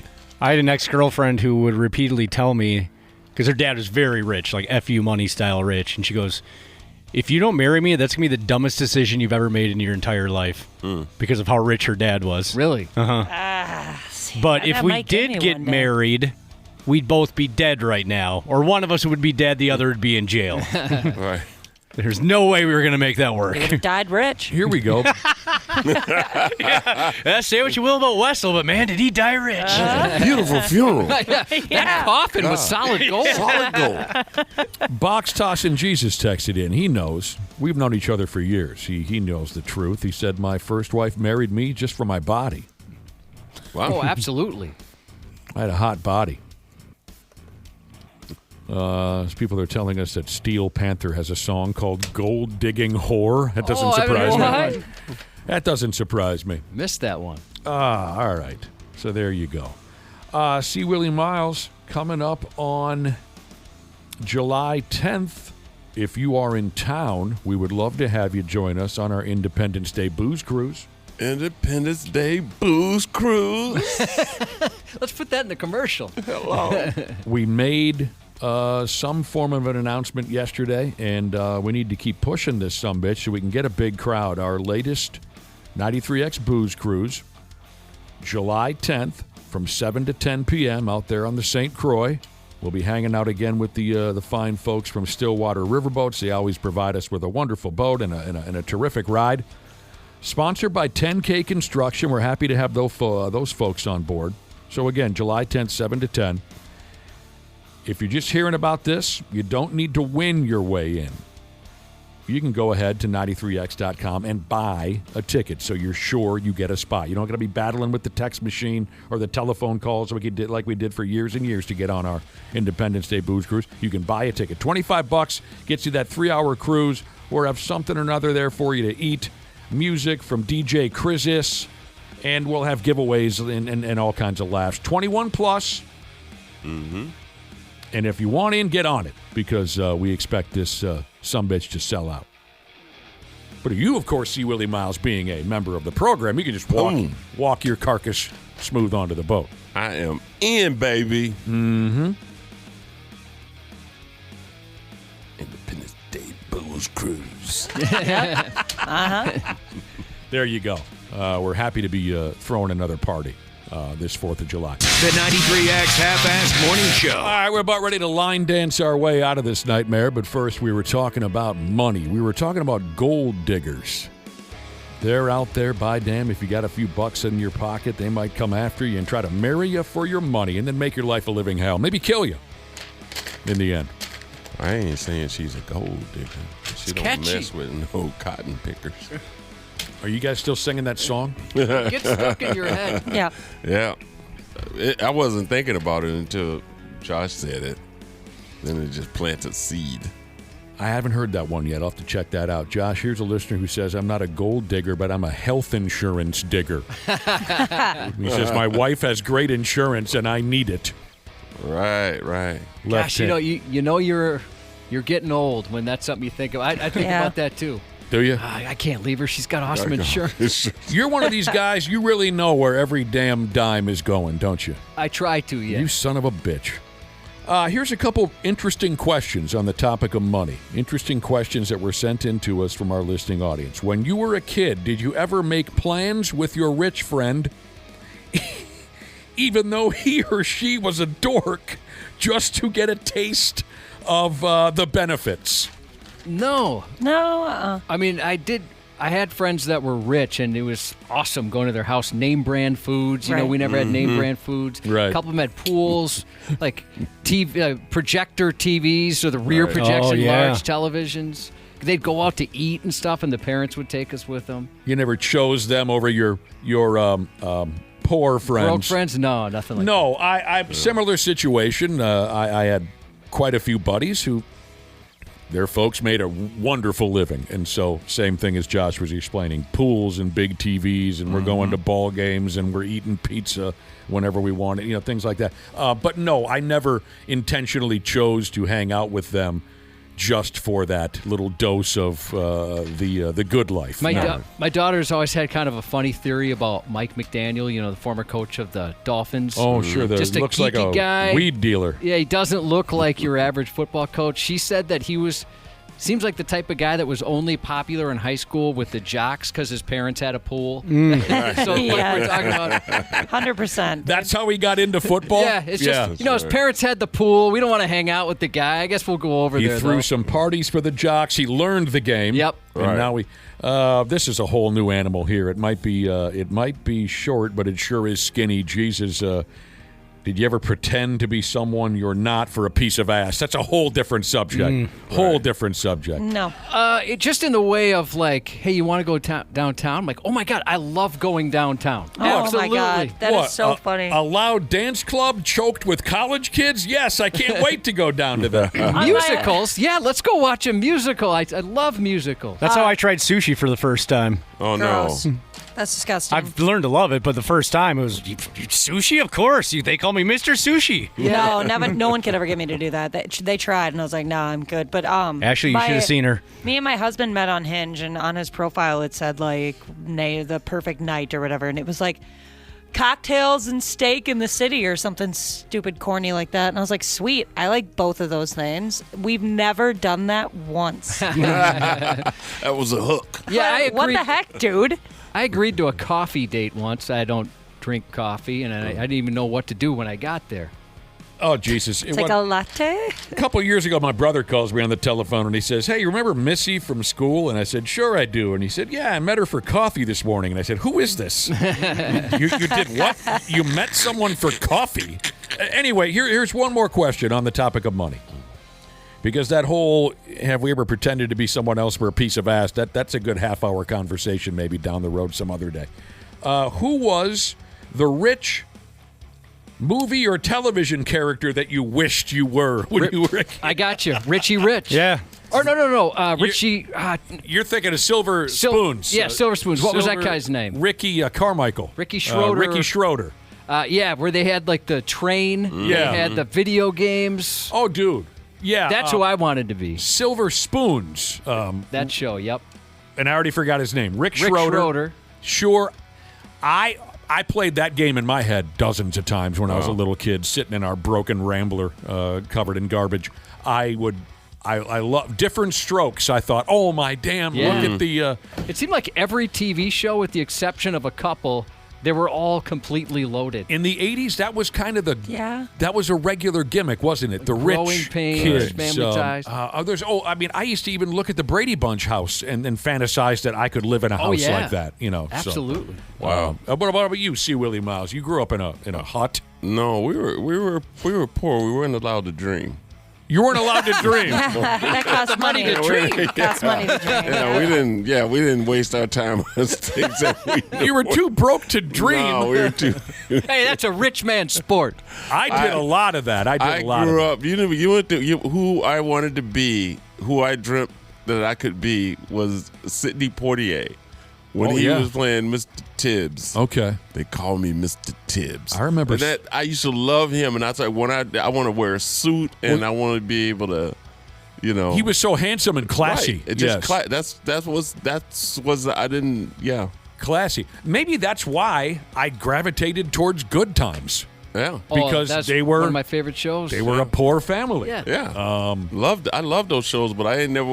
We were already in the project. Right.